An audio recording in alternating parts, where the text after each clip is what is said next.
Hey guys, welcome back to the channel. This is story about What If Naruto Son of Venelana Gremory Part 1. Before I start, please do support for more amazing content and comments for Part 2. Do consider to subscribe my channel and share my video to your friends and check out the description as well. Let's start the video. It was a warm summer night in the Land of Fire's hidden ninja village of Konohagakure or Hidden Leaf Village. Within the village many people were out and about, many civilians either on their way home or headed out for dinner with their families, masked ninja jumping about the village at high speeds looking for anything out of the ordinary. Other ninja checking in after missions on their way to report their missions to their Hokage, and even a few children on their way back to their homes or one of the many full orphanages. Full since the attack on the village by the mightiest of all Biju, able to conjure tsunamis with a flick of a tail, destroy mountains with a single roar, and reshape the very landscape with no effort, the Kyuubi no Kitsune not 9 years ago. The Kyuubi had been sealed into a child after a brief but exceedingly destructive rampage by the one hailed as the greatest Kage of Konoha Minato Namikaze, the Yondaime Hokage on that fateful night, and now said child sat alone on a swing in one of Konoha's many parks. He had been alone all day watching on as all of the other children played with each other, not daring to get close and have the other children call him hurtful things like so many had done before them. While there was a law in place to stop parents telling their children about the beast sealed into the young child, it didn't work as it should have. The laws simply prohibited the people who knew about the beast being sealed into the young child from revealing that to the young children. It didn't stop the older generation slandering the child, calling him a bad influence or troublemaker, which in truth young Naruto Uzumaki was a troublemaker, but solely for the attention it granted him. No one showed him any attention, so he pulled pranks and caused trouble, so people would pay attention to him. Naruto sat on the swing lamenting his own loneliness. He was an orphan who had been kicked out of the orphanage in which he had resided when he was 4 and now lived alone in an abandoned apartment complex. Abandoned after he had been given an apartment in the complex, no one wanting to live in the same building as the devil spawn. Naruto was usually a bright and happy boy who managed to bring a smile to his friends' faces when they saw his unique mop of spiky blood red and blonde hair. The brightness of his hair matched only by his endless blue eyes, the right being a pure ocean blue, the left being a green-blue color. "Naruto Uzumaki, you are to come with us," spoke a voice making Naruto look up to see about 10 people all around him. All of them wore full-body black bodysuits with blank white masks, with only the kanji for rude on the forehead. All of them had weapons in hands, several had katana, a couple had tanto, and the rest simply wielded kunai. Naruto, upon seeing so many people similar to those who saved him from attacks by groups of villages, made him freeze. However, the masked people took his lack of movement as non-compliance and had been ordered in the event of non-compliance to eliminate Naruto, so that's what they planned to do. Several of the masked nin flashed through hand signs. Heiten Gakakyu no Jutsu, fire-style fireball jutsu, called 4 of the masked ninja launching 4 medium-sized orange flaming fireballs from 4 different directions at Naruto. "No please, I don't want to die," screamed Naruto, throwing his hands up and out to the side while closing his eyes in an effort to save himself from the inevitable. However, after a moment of nothing, Naruto looked up and opened his eyes to see a surprising sight. The 4 orange fireballs were now gone and instead a ring of light blue fire around him, not getting any closer to him. "What did you do?" questioned one of the masked figures harshly, making the young blonde jump in shock. "Nothing, I swear," screamed Naruto, closing his eyes again, pushing his hands out. When Naruto heard several screams, he opened his eyes and looked up, shocked to see several of the masked ninja had burn marks on their chests and were now laying on the ground not moving. Just as Naruto looked up, a katana blade was descending upon him, once more putting his hands up in an effort to defend himself. As he closed his eyes and looked away, however, this time a distinctive sound of metal striking metal was heard and Naruto looked up to see 2 men in front of him, one blonde, the other a red-haired man. The red-haired held a blade in his right hand in a backhanded grip, blocking the katana from slicing into Naruto. "I would appreciate you not attacking this boy," declared the blonde before he snapped his fingers and 2 balls of fire formed above his hands. "Don't worry Naruto, we're here to help," said the red-haired man, turning to Naruto with a smile, making Naruto relax. "You might want to close your eyes Naruto, this is going to get messy," declared the older blonde, looking back at Naruto, who quickly nodded and closed his eyes. Sounds were heard: explosions, screaming, and blades slicing through flesh. Naruto opened his eyes as a hand landed on his shoulder and he looked up into the smiling faces of both of his saviors. "It's okay now Naruto, sleep," spoke the red-haired man, and like that Naruto felt sleepy. Letting his eyes drop, Naruto fell asleep. "Lord Gremory," spoke the blonde, looking to the redhead with a nod.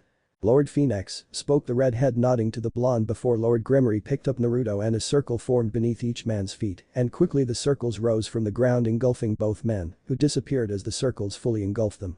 However, unbeknownst to all involved, a pair of charcoal black eyes were watching the entire event with interest. So that's Minato-sama's kid, interesting," muttered the owner of said eyes before vanished in a swirl of leaves. Unknown location. Naruto groaned as his eyes fluttered open only to be assaulted with light, making him close them once more almost instantly. Opening his eyes again, slowly letting them adjust to the light, Naruto noticed that he was not in his home, nor in the hospital. In fact, he seemed to be in a stone room with a light hanging above him, in a bed from the feel of it. One of the most comfortable beds he'd ever slept in. Naruto sat up in a fright when he noticed he was not alone in the room. Pushing himself back against a wall, Naruto's eyes darted to the four girls looking at him in curiosity. One girl had waist-length bright red hair and bright blue eyes. The other three girls all had black hair. The first next to the red-haired girl had ankle-length black hair tied up into a long ponytail and violet eyes. The second girl on Naruto's other side had short black hair and violet eyes hidden away behind purple-rimmed glasses, and the final girl next to the short black-haired girl had long black hair and a pair of heterochromic eyes hidden away behind a pair of teal-rimmed glasses. The girl's left eye was violet and the right was a light brown color. Who are you? Where am I? What do you want with me? Questioned Naruto, looking somewhat fearfully at the four girls who looked at him confused.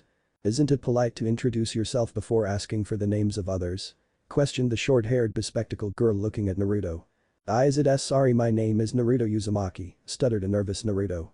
Hi Naruto, I'm Rias Gremory, this is my queen Akeno Himejima, this is my friend Sona Citri, and her queen Tsubaki Shinra, spoke the red-haired girl, first introducing herself, then the long black-haired girl beside her, then the short black-haired girl opposite her, and then the final long black-haired girl beside Sona. Queens? Questioned Naruto, confused looking at the four. You know queens, evil pieces? Questioned Sona as if it were the most obvious thing under the sun. Naruto still looked confused, however he was saved from the girl's questioning when a new presence made itself known. Slow down girls, Naruto-kun most likely won't know anything about evil pieces, spoke an older red-haired man walking into the room. Naruto looked up at the man and realized it was one of the two men who had saved him. Thank you for helping me, sir, spoke Naruto, bowing to the man as he walked into the room. No problem Naruto, said the red-haired man, waving off Naruto's thanks. What do you mean he most likely wouldn't know about evil pieces too, Sen? You said he's a devil, spoke Rias looking to the red-haired man. Well, Rias, Naruto here grew up in the elemental nations, not the most popular place for any devils, angels, or fallen angels. That coupled with his devil blood has been suppressed, and his parents were, spoke the red-haired man, interrupted by Naruto. You knew my parents? Screamed Naruto, making everyone look at him shocked. You mean you don't? Questioned the red-haired man looking at Naruto unbelieving until the blonde violently shook his head. And no, I never met them, spoke Naruto, sadly shaking his head looking down. Well, unfortunately Naruto-kun, you probably won't meet them, they're both dead, sorry, spoke Naruto's red-haired savior. Well, can you tell me about them? Questioned Naruto in a tone that made the hearts of everyone in the room shatter. Their names were Minato Phoenix and Kushina Gremory, or as the humans of your world knew them, Minato Namikaze and Kushina Uzumaki, spoke Ria's father. Minato Phoenix, Kushina Gremory, Minato Phoenix, Kushina Gremory, spoke Naruto in his mind, letting the names become parentally implanted in his mind. Wait, what do you mean humans of my world? Questioned Naruto looking at the red-haired man. Naruto-kun, myself, these four girls and even you yourself are not human, we are devils, declared Ria's father.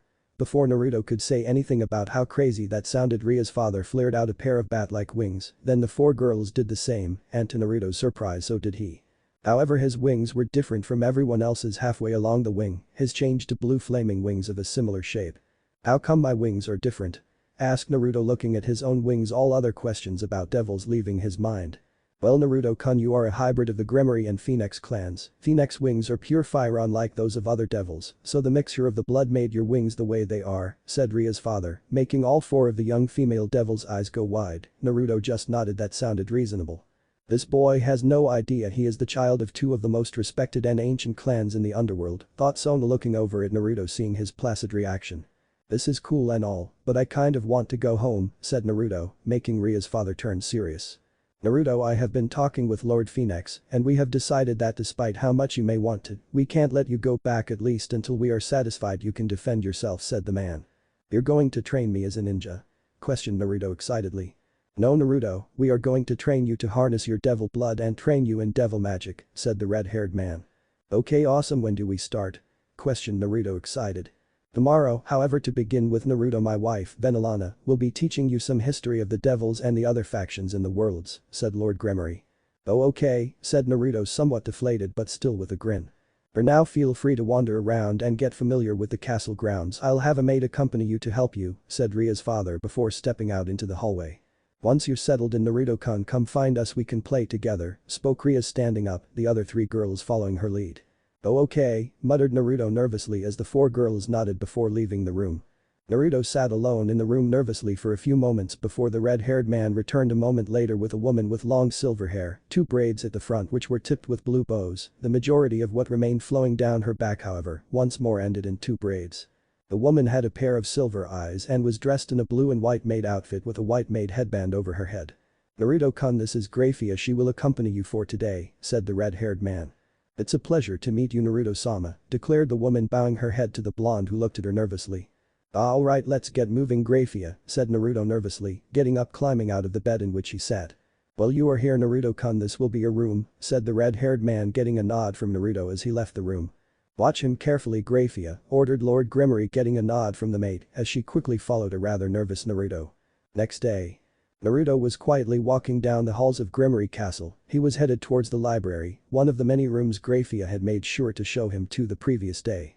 Walking a few paces in front of Naruto was Ria's mother Venelana Gremory. As Lord Gremory had said the previous day, Venelana had called on Naruto after he had eaten his breakfast to begin teaching him. Arriving in the library, Naruto followed Venelana towards what appeared to be the middle of the library, where a table and a chalkboard were situated. Sit Naruto, said Venelana pointing to the table. Naruto sat at the table and looked to Venelana nervously. Venelana sat opposite him with a soft smile on her face, setting his nerves at ease. So Naruto-kun, let's begin, tell me, what do you know about devils? Questioned Venelana. She had been told by her husband that the boy would not likely know anything, but she wished to know for sure. She was starting from scratch. Nothing Venelana-sama, said Naruto respectfully but still clearly nervous. Venelana nodded to Naruto, however she was curious why he seemed so scared. The boy looked sad that he knew nothing of his species. It's okay Naruto-kun, it's understandable, devils are secret from most people, said Venelana with a soft smile. Naruto let a small smile grace his features as he looked up at the woman. Alright Naruto-kun, we'll start with recent history of devils, began Venelana. Several hours later. Naruto walked away from the library with a book under his arm. Venelana had covered the basics of the 3 great factions, the angels, the fallen angels and finally the devils, before going over the major battles of the last great war, and then finally the origin and purpose of the evil pieces. I wonder if I can get a set of evil pieces, muttered Naruto looking at the book in his hands. He was supposed to read the first chapter of the book. He was scared what Venelana would say to him tomorrow when he told her he didn't do it because he couldn't read, but that was for tomorrow. Until then he had other things to do. He just hoped she didn't get really angry at him. Hey Naruto-kun, came the voice of Rias from inside a room as Naruto walked past it. Rias W, what can I do for you? Asked Naruto from his position frozen in the doorway. Do you want to watch some anime with me? Asked Rias nervously. She didn't want Naruto to think she was strange for watching anime. What's anime? Questioned Naruto, making Rias perk up. Of course, he doesn't know what anime is. Maybe I can get him to watch with me, thought Rias. She wanted a friend who watched the same stuff as her. She wanted to have someone to talk to. Aeno didn't like many anime, nor did Sonar Tsubaki, and those were the only devils her own age she liked. It's really cool, come here, sit, watch with me, said Rias with a smile, patting the seat next to her. Naruto hesitantly nodded and moved over to the seat and sat down very stiffly. He wasn't used to people wanting to do things with him. Hell, he wasn't used to people talking to him, full stop. Rias lay her head on Naruto's shoulder, making him stiffen. You okay Naruto-kun? Asked Rias, lifting her head up and looking at him. He just nodded and she lay her head back down on his shoulder as the two watched. Naruto was for the first little while not paying any attention to the show in favor of making sure Rias didn't turn around and hurt him while his guard was lowered. But after about 20 minutes he had relaxed a bit, enough that he could watch the TV but was still ready to bolt at a moment's notice. Hours later. Naruto and Rias sat in front of the TV having eaten their dinner and returned to watch more anime. The young blonde devil had found himself really liking the show. Naruto looked at Rias to ask her something only to see her asleep on his shoulder, gently moving her from his shoulder. He stood up, catching head before it hit the couch. Naruto looked at the red-haired girl, deciding he couldn't leave her there. He picked her up bridal style and headed towards where her room was. He only knew as he was sleeping in the room next to hers. She snuggled closer to him as he walked. He was kind of thankful and at the same time not thankful that no maids were in the halls as he walked. He would have been embraced about having Rias asleep in his arms, but the maids could have taken her to bed while he went to his own. Walking into Ria's room, Naruto walked over to her bed and pulled her quilt back before placing her down onto her bed. Going to stand back up, Naruto found Rias to be holding him rather tightly by his shirt. Naruto sighed and tried to pry her hands off him. No, stay warm, muttered Rias in her sleep. Naruto again tried to pry her hands off him, but with no luck. Naruto looked at the girl, panicked. Nervously he climbed into the bed next to Rias before pulling the quilt over the both of them. Naruto lay there terrified as Rias slept soundly next to him. Rias awoke from her slumber like any other day, naked and in her bed. However, thinking back to the previous evening, she couldn't remember how she got to her bed. The last thing she could remember was watching an anime with Naruto. Her mental search was interrupted when she felt the bed move a bit. Looking next to her, she saw Naruto, screamed Rias, waking up, said boy. Naruto upon awaking leaped out of her bed and onto the floor in a panic. Looking around, he saw a naked Rias sitting on her bed looking at him. He then remembered what happened and dropped to his knees. I'm sorry Rias, you fell asleep on me and I brought you back here, but you wouldn't let me go. Please don't hurt me, begged Naruto on his knees, bowing to the girl. She looked at him shocked. She was about to tell him it was fine when the door was just short of ripped off its hinges and in ran her brother. Rias, what's going on? I heard you scream, questioned the red-haired man before he spotted Naruto on the floor. Is he why you screamed? Questioned the red-haired Satan. Rias, what's going on? Asked Lord Gremory, running into the room, followed quickly by Venelana, who quickly spotted Naruto on the floor. Naruto? What's going on here? Questioned Venelana. He startled me, I fell asleep on him last night and he brought me back here, but I wouldn't let go, so he slept with me. I woke up and was startled by him being in my bed, said Rias, looking over to the now shaking boy. Venelana walked over to him, making him shake more. Please don't hurt me, whimpered Naruto, not looking up at the woman whose face was one of shock, as was everyone else, including Grafia, who had just stepped into the room. Naruto-kun, said Venelana. Naruto didn't move an inch, he just cowered away from the woman. Naruto-kun, look at me, said Venelana in a calm tone. Again Naruto moved not an inch. Naruto, said the woman in a sweet and calm tone, making him just peek up at her, only to see her smiling. Naruto-kun, it's okay, it was a misunderstanding, said Venelana, rubbing circles in the boy's back. However, as she did her eyes went wide before narrowing slightly. Why don't you come with me, Naruto-kun, we can get started on today's lesson, said Venelana with a soft smile to the blonde, who looked at her shocked and still a little scared, before he nodded ever so slightly and stood up slowly and followed the woman out of the room. Rias watched Naruto leave with a raised eyebrow. He confused her a bit, which she didn't like. You really need to stop stripping and you sleep-emoto, especially if you're going to start sleeping with Naruto-kun, said Surziches, looking at Rias with a smirk. Nai-sama, screamed Rias, blushing up a storm as her father, brother and sister-in-law chuckled before walking out of the room, leaving Rias, who sighed. Naruto-kun, thought the girl, looking down at the ground where he had been not moments before. With Naruto and Venelana. The two devils soon walked into the library, Venelana having asked a maid to bring Naruto's breakfast to the library while she got him started on the lesson. As the two walked to their table, Venelana put her hand on Naruto's shoulder just before he sat down, making the nervous Naruto turn to her. Why yes? Questioned Naruto, looking at the woman. Naruto, show me your back, spoke Venelana calmly. Naruto looked terrified as he took a step back from the woman. For Venelana that was all she needed to know. Her fears were true, but she still wanted to see it with her own eyes. Please sweetie? Asked Venelana sweetly, looking at Naruto in a caring way.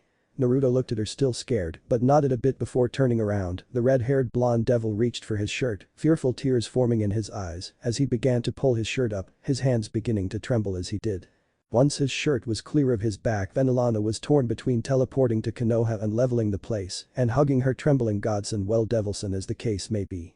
Almost all of Naruto's skin was stained with a scar, burn or lightning scar, but the one that made her blood absolutely boil was the large devil spawn carved into his lightly tanned skin, and not only was Naruto scarred, but the boy was dangerously underweight even for a devil.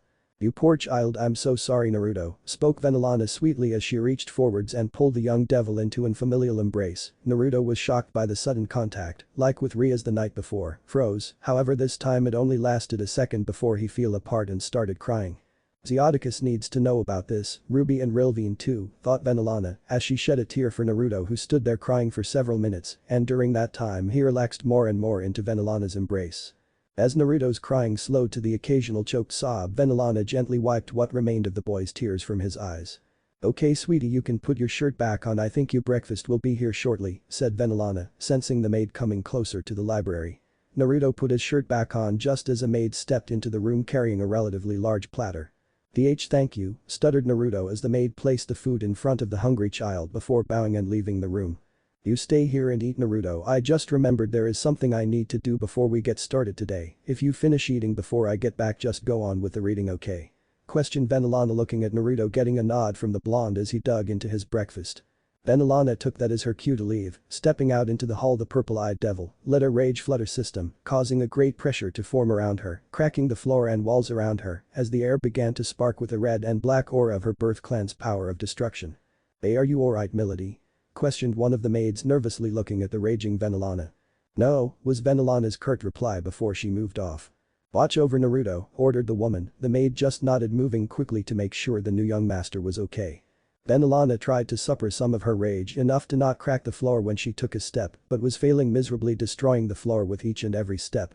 "Hassan," called the voice of her son Surziches, temporarily snapping the woman from her rage haze. Venelana turned to see Surziches, with Grafia standing beside him, both looking shocked and somewhat scared.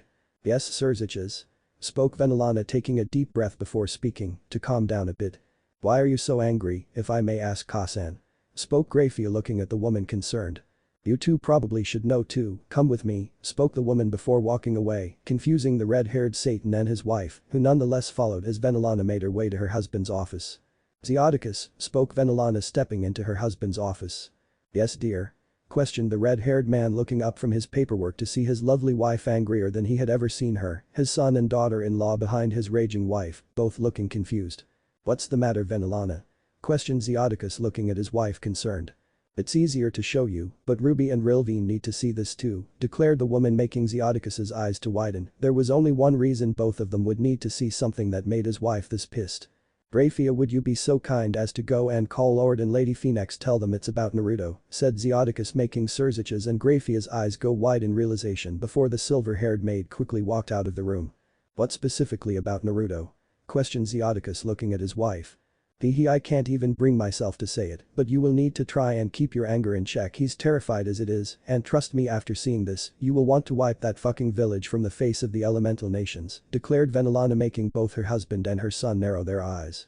The three devils waited in silence for several minutes, Venelana trying to calm herself, but once more failing miserably. Zeodicus, mentally preparing himself for whatever it was his wife declared that he needed to see, and Surziches was scared of both what he might see on Naruto and his mother's rage. He had never seen her this angry. Grafia returned several minutes later and stood beside Surziches, and even she, the strongest queen in the underworld, the silver-haired queen of annihilation, was scared of the rage rolling off Venelana. "I'm surprised the Phoenix can't feel the rage from there," thought Grafia to herself as she tried not to aggravate the woman. Several moments later, a fiery circle formed in the center of the room on the floor before rising up, creating a roaring fire within the room, which, when subsided, revealed two blondes, one man, the one who along with Zeodicus had saved Naruto, and next to him stood a blonde woman. She had long sunny blonde hair tied into a long ponytail, cerulean blue eyes and a heart-shaped face. Both newcomers flinched when they felt the rage within the room, the woman turning to Venelana in shock. "What's happened?" questioned Lady Phoenix, looking at Venelana. "It's easier to show you, but you have to try and stay calm. Naruto is very skittish, and 6 raging adults is not likely to help," declared Venelana, looking to the two Phoenixes, getting a confused nod from each of them. "Alright, come with me," said Venelana, motioning for everyone to follow as she walked out of the room. The 5 other devils looked at each other before Grafia and Lady Phoenix moved to follow Venelana, followed shortly by the males. Quickly moving to the library, Venelana, managing to form a facade of calmness as they walked, the 6 devils walked in to find Naruto sitting at the table within, opposite the maid Venelana had asked to watch over him. "And with that, Lucifer was cast out of heaven," spoke the maid to Naruto, who had yet to notice the return of Venelana. "That's part of the chapter 1 asked you to read last night, Naruto. Why is Hitomi reading it to you now?" questioned Venelana, making Naruto jump as he turned to the woman with a fearful look, which turned to a look of pure terror upon noticing she was not alone. I didn't read it last night," muttered Naruto, making Venelana look at him with a quirked brow. "And why is that?" questioned Venelana calmly. She would wait for his explanation before getting angry at him. Muttered Naruto nervously. "I didn't catch that," spoke Venelana. "I said," declared Naruto once more, again not at an audible volume. "One more time," said Venelana. "I said, I can't read," whimpered Naruto, looking down, not daring to look into Venelana's certainly disappointed eyes. "Oh Naruto, sweetie, why didn't you say?" asked Venelana, stepping forwards, pulling the child gently into a hug. I sniff, thought why you'd sniff, be mad at me," spoke Naruto, tears forming in his eyes. The other devils just looked on, angry at Konoha for obviously treating Naruto horribly. However, it was only going to get worse in a moment. "It's okay Naruto, I'll teach you how to read. You should have said, it's okay to talk to me about things like that. I promise I won't get mad at you," spoke Venelana sweetly. Naruto just nodded, tears threatening to fall from his eyes. Alright, now Naruto, I know you don't want to, but I need you to show us your back, okay, spoke Venelana. Naruto once more looked up at her frightened. I promise it will be okay, said Venelana in a calming tone, making the young blonde calm down slightly and nod. Venelana let Naruto go, and he turned around and reached for the bottom of his t-shirt. Venelana turned away not wanting to see his back again, turning to the other 6 devils including the maid. She saw them standing there shocked as Naruto lifted his shirt, revealing his malnourished and scared form. Naruto began to tremble as he felt the rage roll off the males of the group. The women were also enraged, but managed to hold it back. Venelana, seeing Naruto trembling, glared. Zeoticus, Rilvine, Surziches, stop it, you're scaring him, snapped Venelana, making all 3 men flinch at her tone and her glare. Naruto by this time had removed his shirt and was standing with his back to the other devils, his right hand holding onto his left elbow. Oh Naruto, spoke Lady Phoenix, kneeling down and pulling the boy into a hug. I'm so sorry, sweetie, if I'd known you were alive, I would have taken you out of that Satan-forsaken village years ago, declared the woman. Naruto once again was frozen by the hug the woman had pulled him into, and then again by her words. What do you mean if you'd known I was alive? Questioned Naruto, looking at the blonde woman who was smiling warmly at him. I would never have left my dear nephew in such a horrible place. We tried to find you after your parents died, but we couldn't find you, spoke the woman, but one word and one word alone caught in Naruto's mind. And nephew? Questioned Naruto, turning and looking at the woman, shocked, not even daring to hope. That's right Naru-chan, I'm your aunt, said the woman with a smile. Oba-san, whimpered Naruto, hugging his aunt. The 6 adult devils temporarily forgot the boy's form and just smiled happily at the family moment. Naruto just stood there hugging his aunt, tears falling from his eyes. Lady Phoenix just let her nephew hug her and cry on her shoulder. I'm going to burn that fucking village to the ground, snarled Rilvine after a moment. No don't, spoke Naruto, pulling away from his aunt, looking at Rilvine, who looked back at his nephew shocked. How can you defend them after everything they've done to you? Questioned Rilvine, looking at Naruto unbelieving. I'm not defending the whole village, just some of the people from the village who helped me. I don't want them to die, said Naruto. Alright, tell us and we'll leave them alive, declared Zeoticus, making Naruto look at him before shaking his head. No, like he said, the village did this to me. If anything is going to happen, I want to be the one to do it, declared Naruto, pointing to Rilvine when the blonde said he, not knowing the man's name. It might take years for you to get that strong, Naruto, spoke Surziches. Well, I better get started then, said Naruto, narrowing his eyes. The comment got Venelana, Ruby, Rilvine and Zeoticus to smirk. He looks like Minato and acts like him sometimes, but that was defiantly some Kushina shining through, thought Venelana, smiling at Naruto, her thought summing up the thoughts of all 4 of the older devils. Alright then, we best get you up to speed, declared Venelana, making Naruto look to her from within Ruby's arms and nod to her. Ruby let go of her nephew, who quickly put his shirt back on. Rilvine, I think we have some things to discuss, spoke Zeoticus, moving towards the door, the elder Phoenix nodding before leaving. I think I've kept Rias waiting long enough, spoke Surziches, leaving the room, Grafia following as she was training Aeno. This left Ruby, Venelana, Naruto and the maid left in the room. You can go now, Hitomi, spoke Venelana, getting a nod from the maid as she left the room, leaving Naruto with his aunt and devil mother. Okay, to start today, given I now know you can't read, I will use a memory spell that will temporarily give you a photographic memory, said Venelana. Naruto tilted his head to the side. Photographic memory? Questioned Naruto, not knowing what the phrase meant. It means you only need to see things for a few seconds before you remember it, said Ruby, making Naruto look to the woman before nodding. Okay, do it, spoke Naruto, getting a nod from Venelana, whose left hand became cloaked in a black and white miasma. Placing her hand against his forehead, his head glowed for a second as he closed his eyes. A moment passed before Naruto opened his eyes, and to neither female devil's surprise, Naruto's eyes were no longer blue and instead were silver, indicating the spell was in effect. Okay Naruto, are you ready to begin, because the only breaks you get today are toilet breaks, declared Venelana, getting a determined nod from Naruto. With Rias. The red-haired Gremory heiress was outside in one of the castle's training grounds. She was with Aeno, and the 2 of them were waiting for Surziches and Grafia respectively. However, Rias was not thinking about what she was going to be learning.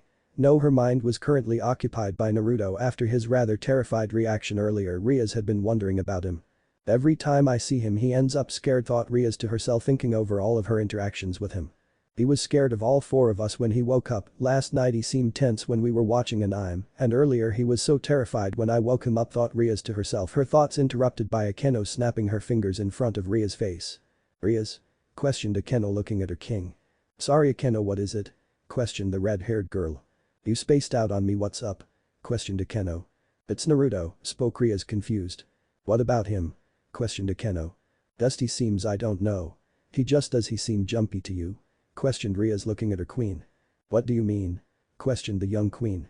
Well, he seemed so terrified when he woke up the other day. I mean, did you see what he did when he saw us? Then last night I was watching an anime with him and I leaned against him and he froze. I asked him what was wrong. He told me it was nothing. Earlier today he startled me when I woke up. I fell asleep on him last night and he took me back to my room, but I wouldn't let go, so he slept with me and when I saw him in my bed I screamed and he leapt out of bed and was apologizing before I even asked what was going on, said Rias making Aeno quirk a brow. The black-haired queen thinking back over the interaction she had had with Naruto. However, before Aeno could do any serious thinking she was interrupted when Surziches and Grafia walked up to the two of them. Sorry we're late, you two, apologized Surziches. Nai-sama, spoke Rias making the red-haired devil look to his sister. Is something wrong with Naruto-kun? Asked Rias. Surziches and Grafia shared a quick glance. What makes you think that? Questioned Surziches calmly, hiding his surprise. Well, he just seemed so jumpy around me. He was terrified when he woke up and saw Aeno, Sona, Tsubaki and me, and last night when I was watching an anime with me he froze when I leaned on him, and then there's what happened this morning, said Rias. It's nothing to worry about, Rias, he's just nervous. This is all new to him after all, spoke Surziches. Rias nodded to that. It made sense, but it didn't seem like everything, but she let it go for now. A week later.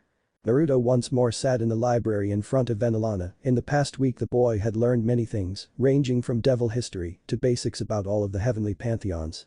Much to Venelana and Ruby's confusion, Naruto had picked up reading much faster than either of them had expected, even with the photographic memory, leading them to believe he did know how to read, but the information was locked away behind a mental block. However, neither woman was willing to test whether it was a self-imposed memory block or not.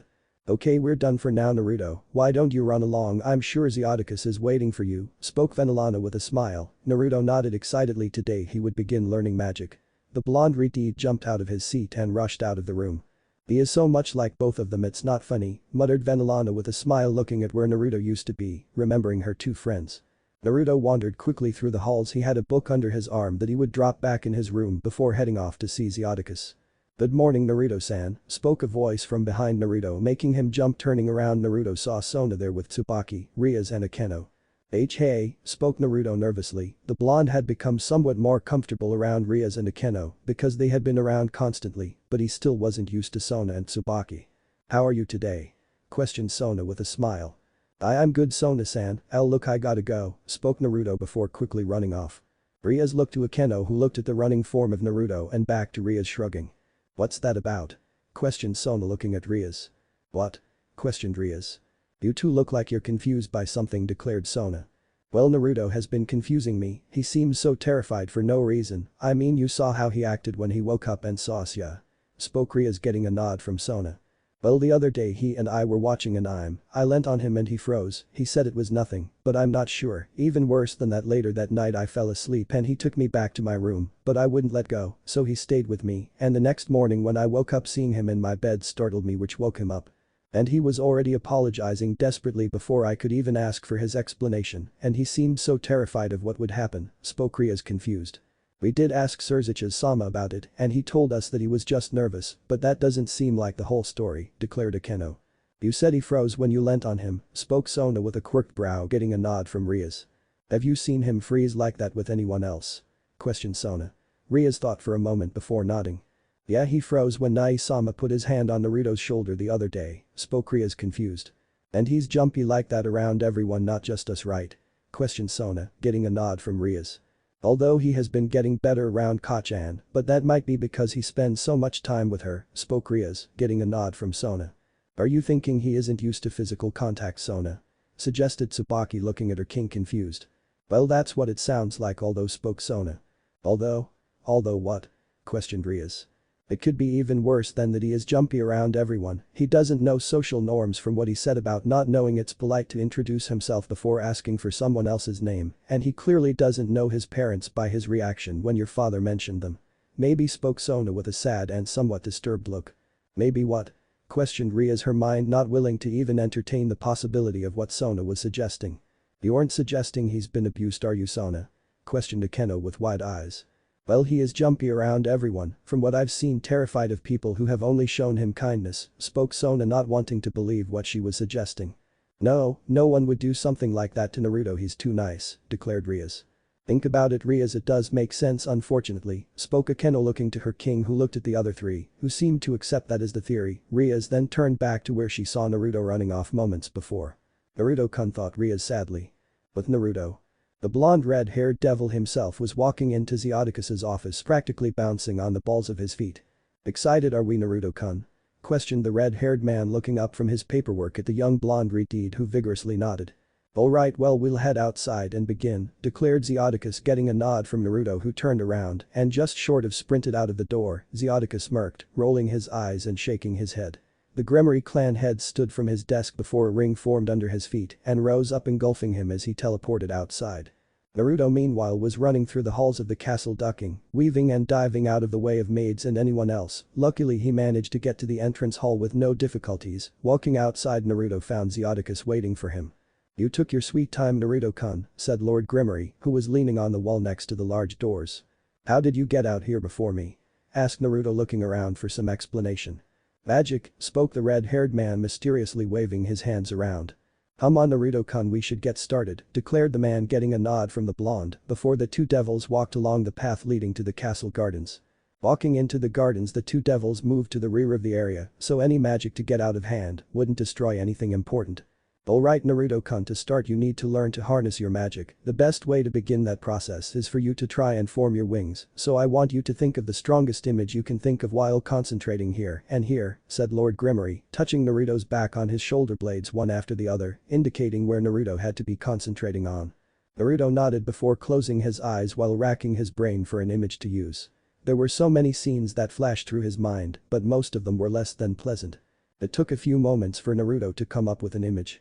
It was from when he was 5, after being attacked by a mob. Naruto had found himself on the verge of unconsciousness, and appearing between him and the mob was a silver-haired Anbu agent, his left hand cloaked in lightning, and the alley was filled with the sounds of thousands of birds chirping, and next to him stood a purple-haired woman. With a dozen snakes slithering out of her trench coat sleeves, and like that the image ended, Naruto concentrated on his shoulder blades, with the image of the Anbu agent left hand cloaked in lightning and the lady with snakes.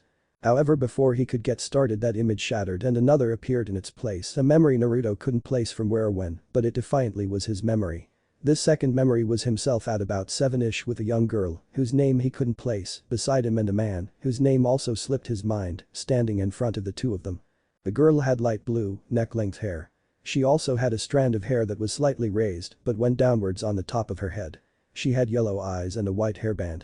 The man had black hair, with golden bangs and a black goatee. His eyes were violet in color, but they showed nothing but rage. Not at Naruto or the girl beside him, no, for a creature standing over the two of them, a bipedal wolf creature, which Naruto immediately knew was a werewolf.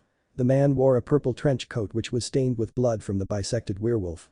Dissected by the weapon in the man's hands, it was a blade of pure golden light which felt dangerous to the young Naruto.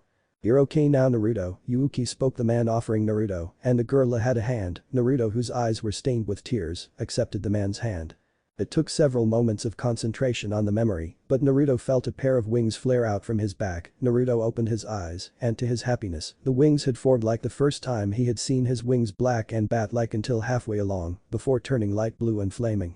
Well done, Naruto, very well done, not many devils get it on their first try, said Zeodicus, making Naruto blush at the praise and smile, sheepishly breaking his concentration, making his wings vanish.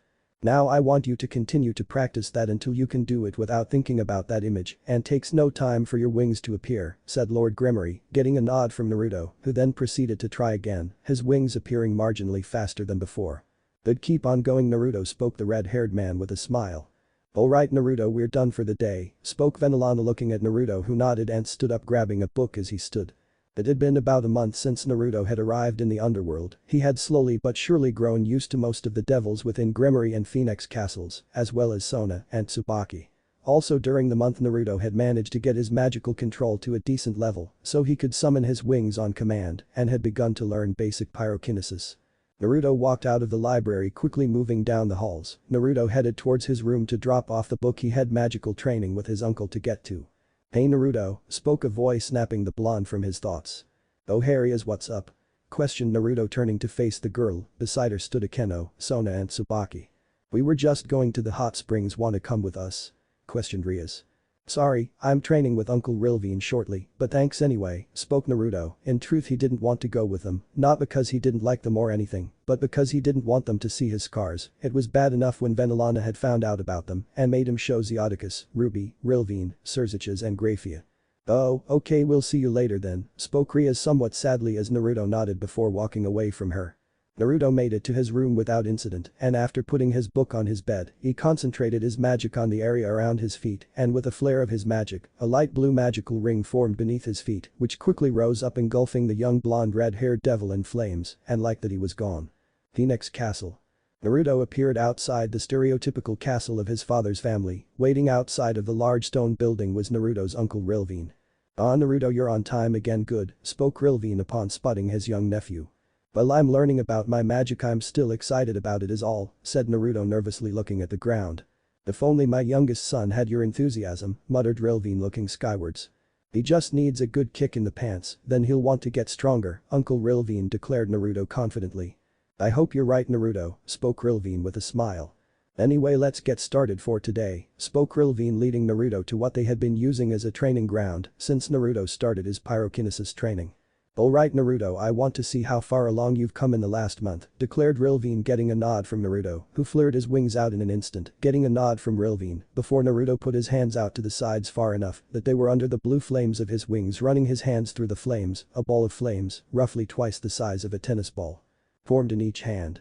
Naruto brought his hands out in front of him, where he willed the flames to form a long line of flame connecting the two balls of flames.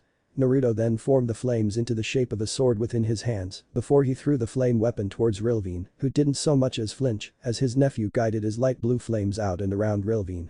Naruto drew his flames back to him before gathering all of the flame in one hand above his head. The blonde red-haired devil flared more magic into the ball of fire, making it increase in size until it was the size of a small house. "Okay Naruto, that's good," said Rilvine getting a nod from the blonde who let his control slip and the flames vanish into air.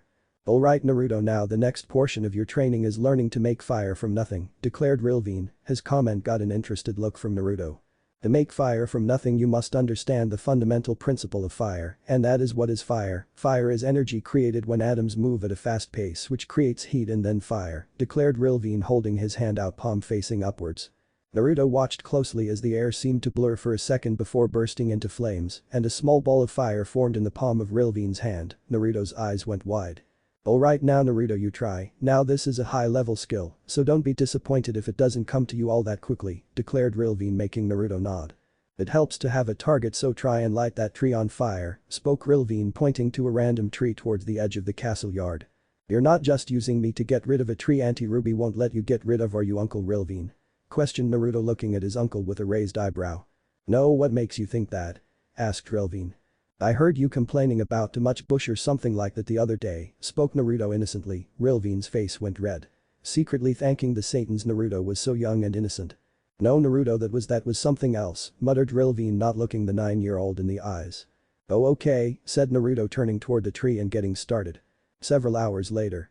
"Alright Naruto, that's enough for today," spoke Rilvine drawing the young red-haired blonde's attention to him only for Naruto to see not only his uncle, but his aunt, Venelana and Zeodicus.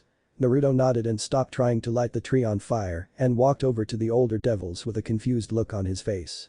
"Naru-chan," spoke Ruby making the young phoenix Gremory look to her.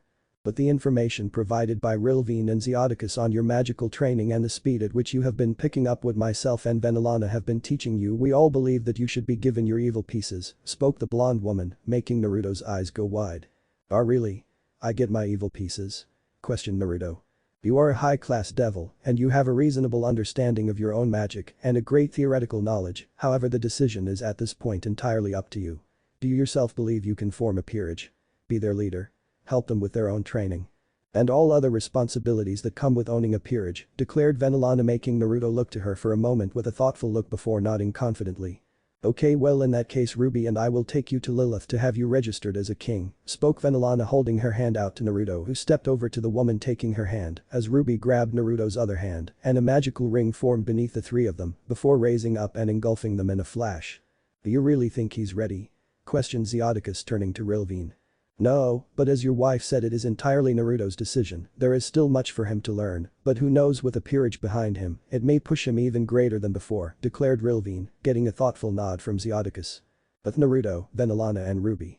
The trio of devils appeared from the teleportation circle on the outskirts of the devil's underworld capital of Lilith. Naruto looked down the streets nervously. While he may have become comfortable with the devils of both the Gremory and Phoenix castles, Naruto was still terrified around most people. "It's okay, we're both here, we won't let anything happen to you," spoke Ruby, squeezing Naruto's hand reassuringly, Venelana doing the same. This calmed Naruto somewhat, but he was still on guard as the three walked the streets of Lilith, Naruto looking left to right, never looking in the same place for more than 2 seconds. Both Venelana and Ruby cursed Konoha for making such a young child so skittish. They both would have teleported to Konoha and leveled it, but they respected Naruto's wish to be the one to take action himself, enough to simply let the matter lay for the time being. The three devils walked into what looked like a large park, Naruto still looking everywhere, making sure nothing could take him by surprise. Moving through the gardens, the three devils soon came upon a large stone pillar within the center of a clearing, where 4 pathways converged under the stone pillar. "Nari-chan, sweetie, we're here," declared Ruby, making Naruto look up at her, then over to the stone pillar before looking back at Ruby with a confused look. "You touch that pillar which registers you as a king, and then your pieces will form," said Venelana, drawing Naruto's attention to her. The young blonde redhead raised an eyebrow, but stepped forwards anyway. Stepping up to the pillar, Naruto just sent one last glance back to Venelana and Ruby before putting his right hand, palm flat on the stone pillar. "Registration pending. Species: 90% pure blood devil, 10% yokai kitsune. Ranking: high class devil. Clan: Phoenix, Gremory. Age: 9. Previous registration attempts: NA family. Minato Phoenix, father, Kushina Gremory, mother. Registration approved, please hold your left hand out, flat palm upwards." "Naruto Gremory Phoenix," spoke a deep voice from within Naruto's mind. Naruto flinched, completely forgetting what it said about species before following instructions, and held his left hand out, palm upwards and flat. To Naruto's great shock, a cloud of red energy formed atop his open palm. The cloud dissipated with leaving 15 blood-red chess pieces in the blonde's hand. Naruto let a grin spread across his face as he looked down at the pieces in his hand, only to raise an eyebrow as he saw 6 pieces glowing. "Wow, aren't you lucky, Naruto-kun, not 1 but 6 mutation pieces," said Venelana, looking at the pieces in Naruto's hand. On the outside she was relatively calm, but on the inside she was shocked to her core. It was rare for devils to get 1 mutation piece, it was almost unheard of for a single devil to get more than 2. And was almost inconceivable for a devil to get more than 5 right off the bat. Had Venelana and Ruby not seen it with their own eyes, they would have never believed Naruto had 6 mutation pieces, let alone some the rarest piece to have a mutation piece, the queen, a knight and a bishop. The other 3 were slightly more believable, given they were the same class pawns. "You told me that mutation pieces are rare, right?" questioned Naruto, looking up at Venelana, the information he had learned and the facts in front of him contradicting. "I did, you are incredibly lucky, Naruto-kun, those pieces are really powerful," said Venelana. Naruto just looked down at the pieces with an intrigued expression before he pocketed the chess pieces. "Alright sweetie, time to go," spoke Venelana, looking at Naruto, who nodded. "I'll see you soon, Nari-chan," declared Ruby, kneeling down to Naruto and hugging him. The young devil hugged his aunt back before she stood back and vanished in a teleportation circle. Naruto, who was waving to his aunt as she left, continued to wave for a moment before he and Venelana were too engulfed by a teleportation circle, and they vanished. Gremory Castle. Naruto and Venelana appeared outside the castle doors to see several people there. Standing there was Zeodicus, Surziches, Graphia, and 2 devils Naruto didn't recognize, on who looked to be as old as Venelana and Zeodicus, and the other looked to be about his age. "Miss La, Saraerg. What are you 2 doing here?" questioned Venelana, walking up to her sister-in-law and nephew. "Venelana, you said if I needed a place to stay your doors were always open. I'm sorry about showing up unannounced," spoke the older of the 2 unknown devils. No, it's fine, come in, tell me what happened," spoke Venelana, wrapping her arm around the obviously distressed woman as the 2 walked inside. "Saraerg, this is Naruto. Naruto, this is Saraerg, Surziches, and Ria's cousin. Why don't you 2 go and play? I think Rias, Aeno, Sona and Tsubaki are in the rear gardens if you want to play with them," said Zeodicus, introducing the 2 9-year-olds before he quickly followed his wife and sister-in-law. "You 2 play nice, okay?" ordered Surziches, making both young devils look at him nervously and nod. "Sorry, Graphia and I have things to do," spoke the red-haired man with an apologetic look as he and his wife walked away, leaving the 2 nervous children alone out the front of the castle. "Hi, I'm Naruto," spoke the blonde, nervously holding his hand out to Saraerg. "My name is Saraerg," declared an equally nervous Saraerg, shaking Naruto's hand. "Should we go find Rias?" questioned Naruto. He got a nod from Saraerg, who seemed to calm down at the mention of his cousin. The 2 young boys quickly walked away from the front of the castle, headed towards the back of the castle. "So are you one of Ria's evil pieces, Naruto-san?" questioned Saraerg, trying to make conversation. No why would you think that? Asked Naruto confused. I haven't seen you here before, and Rias already has her queen what's not to say she didn't find someone else to make a part of her peerage, spoke Sarerg. And no, as of an hour ago I'm actually a cake king, I was born in the elemental nations, I'm a pure-blooded devil, but my parents lived in the elemental nations but they died, and I was found about a month ago by Zeoticus and Uncle Rilvine, said Naruto making Sarerg nod before the two fell into a silence as they walked. It was only minutes later that the two young boys made it to the entrance of the rear gardens. Sarerg looked around for Rias but didn't see her and was about to leave when Naruto walked straight past him and in a seemingly random direction. Sarerg, seeing no better option, followed Naruto. As the two moved through the gardens, giggling and talking was heard. Naruto and Sarerg followed the sound of the giggles. "Oh Naruto, hello," said Sona as Naruto walked into the clearing she, Rias, Aeno and Tsubaki were in. "Sarerg, what are you doing here?" asked Rias, turning to see her cousin beside her friend. "Ha-chan told me we were visiting you for a while," spoke Sarerg with a smile. "Oh okay, do you and Naruto want to join us? We're playing Truth or Dare," questioned Rias. "Sure," spoke Sarerg, sitting down between Rias and Tsubaki. "Naruto-kun?" questioned Rias, looking to the blonde redhead. "Okay, but you have to tell me how to play, I haven't played before," declared Naruto. The four female devils narrowed their eyes ever so slightly. "That only adds to Sona's theory," thought Rias sadly. "Okay, well, Truth or Dare is really simple, the bottle in the middle gets spun around and whoever it points to, or the closest one to where it's pointing, gets to pick someone and they have to answer a Truth or Dare question, but they get to pick whether it's a Truth or a Dare question," said Sona, making Naruto nod to her as he sat between her and Aeno opposite Rias. The bottle within the circle of devils was spun, slowing to a stop, pointing at Sona. 10 minutes later. Rias once more spun the bottle. Having finished her turn, the bottle spun for a moment before slowing down until it finally came to a stop on Naruto, who looked shocked it landed on him, but then began scratching his chin before he came up with an idea. "Sona, Truth of Dare?" questioned Naruto, looking at her with a raised eyebrow. "Truth," said Sona, taking a moment to think before answering. "What's your dream for the future?" asked Naruto. He hadn't been playing like everyone else, he was more using this as a chance to learn about them and get closer to them. "My dream for the future?" questioned Sona, looking at Naruto somewhat nervously. Naruto just nodded to her. Well, I want to open a raiding games school open to all devils, not just high-class devils," said Sona, anxiously not looking at Naruto while rubbing her arm nervously. "That's a great dream, I'm sure you'll do it," said Naruto, making Sona's head snap towards Naruto with a look of shock on her face. The others in the circle looked towards Naruto with intrigued looks too. "What?" asked Naruto nervously. "You actually believe that I can do it?" questioned Sona. "Well, sure. Why wouldn't you be able to do it?" asked Naruto, confused. "The majority of devils believe that low-class devils should learn about anything to do with devils," said Sona, looking down.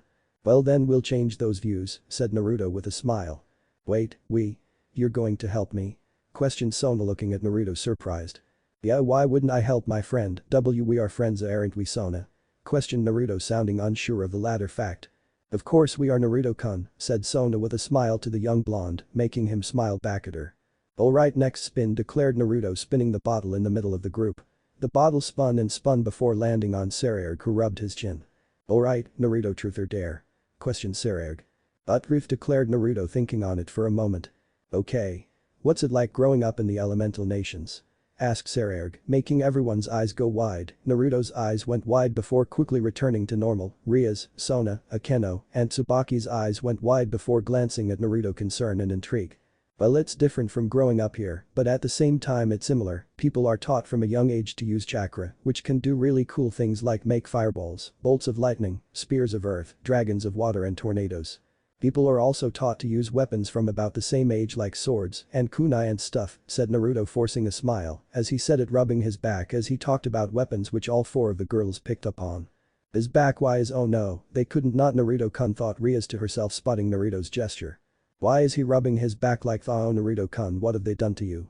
questioned Sona, she too sharing a similar thought to that of Rias. "Why is Naruto-kun rubbing his, no, that can't be why," thought Aeno, having a similar thought to Sona and Rias. "No, they wouldn't. Please tell me they wouldn't," thought Tsubaki to herself, seeing Naruto rubbing his back. "Oh, that sounds pretty cool," said Sarerg somewhat excitedly. Before he then leant forwards and spun the bottle. Once the bottle stopped, this time it was pointing to Rias, who looked up in thought for a moment before turning to Sarerg. "Sarerg, Truth or Dare?" asked Rias, a smile on her face. "Oh, let's be different, Dare," declared Sarerg with a grin. Okay, I dare you to go and insult Graphia's cooking, said Rias with a smirk. Sarerg's skin paled as he heard the dare. No way. Declared Sarerg looking away from the group. What's the matter Sarerg you chicken? Asked Naruto trying to rile the young devil up. Yes actually have you seen that made angry it's not nice and there is no way to make began Sarerg only to be interrupted by Naruto imitating chicken sounds. Naruto shut up, ordered Sarerg trying to shut the blonde up only for him to keep going. I said shut up Naruto, repeated Sarerg only for Naruto once more ignore him. Shut up, yelled Sarerg slamming his fist into Naruto's gut. Sarerg, yelled Rias looking at the doubled over Naruto who was wincing in pain. It's, ugh, fine, I deserved that, groaned Naruto. Sai let's do something else now, suggested Rias. Like what Rias? Asked Sona looking to the girl. Hot springs. Suggested Rias with a shrug of the shoulders. That sounds nice, declared Sona shrugging. Yeah let's go, stated Aeno standing up. I agree, said Tsubaki pushing herself to her feet. Sounds like an idea, spoke Sarerg. You guys go on without me I have, stuff to do, said Naruto nervously with a smile backing up, drawing a raised eyebrow from Sarerg and downtrodden looks from the four girls. Come on Naruto-kun it'll be fun, said Rias hugging Naruto's arm.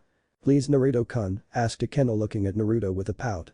We just want to hang out more please Naruto-kun, said Sona tilting her head to the side holding her hands together in front of her stomach.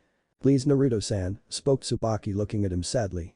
Come on buddy you can't honestly say no to these faces can ya? Asked Sarerg throwing an arm over Naruto's shoulder. Naruto sighed and nodded.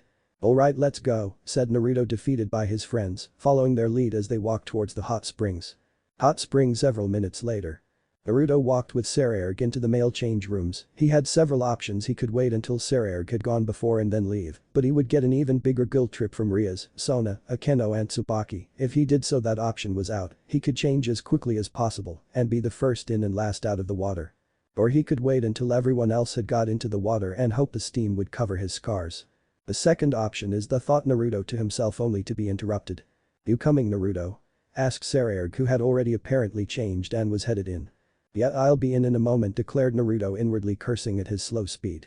Naruto quickly stripped down and changed wrapping a towel around his waist before walking out into the actual hot springs only to see all 5 of the other devils already there and minimal steam, once more Naruto inwardly cursed his luck. Walking along the side of the hot springs, Naruto heard several sharp intakes of breath behind him. Naruto-kun why you're back stuttered Sona seeing the blonde scared back. Now do you guys see why I didn't want to do this? Questioned Naruto looking away from the 5 devils holding his left upper arm with his right hand. I'm sorry I can't do this said Naruto turning back around and briskly walking back to the change rooms.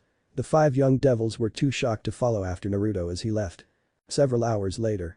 Naruto sitting at the table eating his dinner could feel 5 sets of eyes upon him, he didn't need to look up to tell Rias, Sona, Aeno, Tsubaki and Sarerg were all looking at him, he had been avoiding them all afternoon since they had left the hot springs.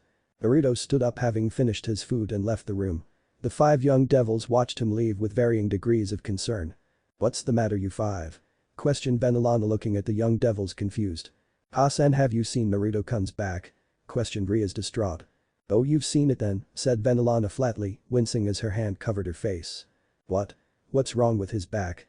Questioned Miss Law looking to Venelana concerned for her friend's son.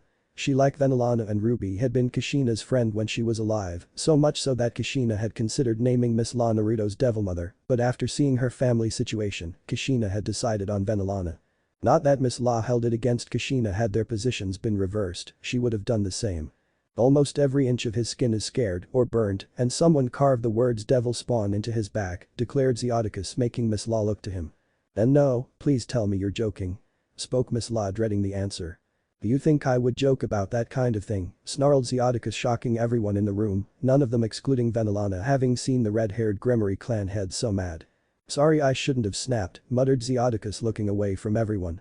Rias quickly finished her food before leaving the room looking for Naruto. Sona followed Ria's lead after finishing her own dinner.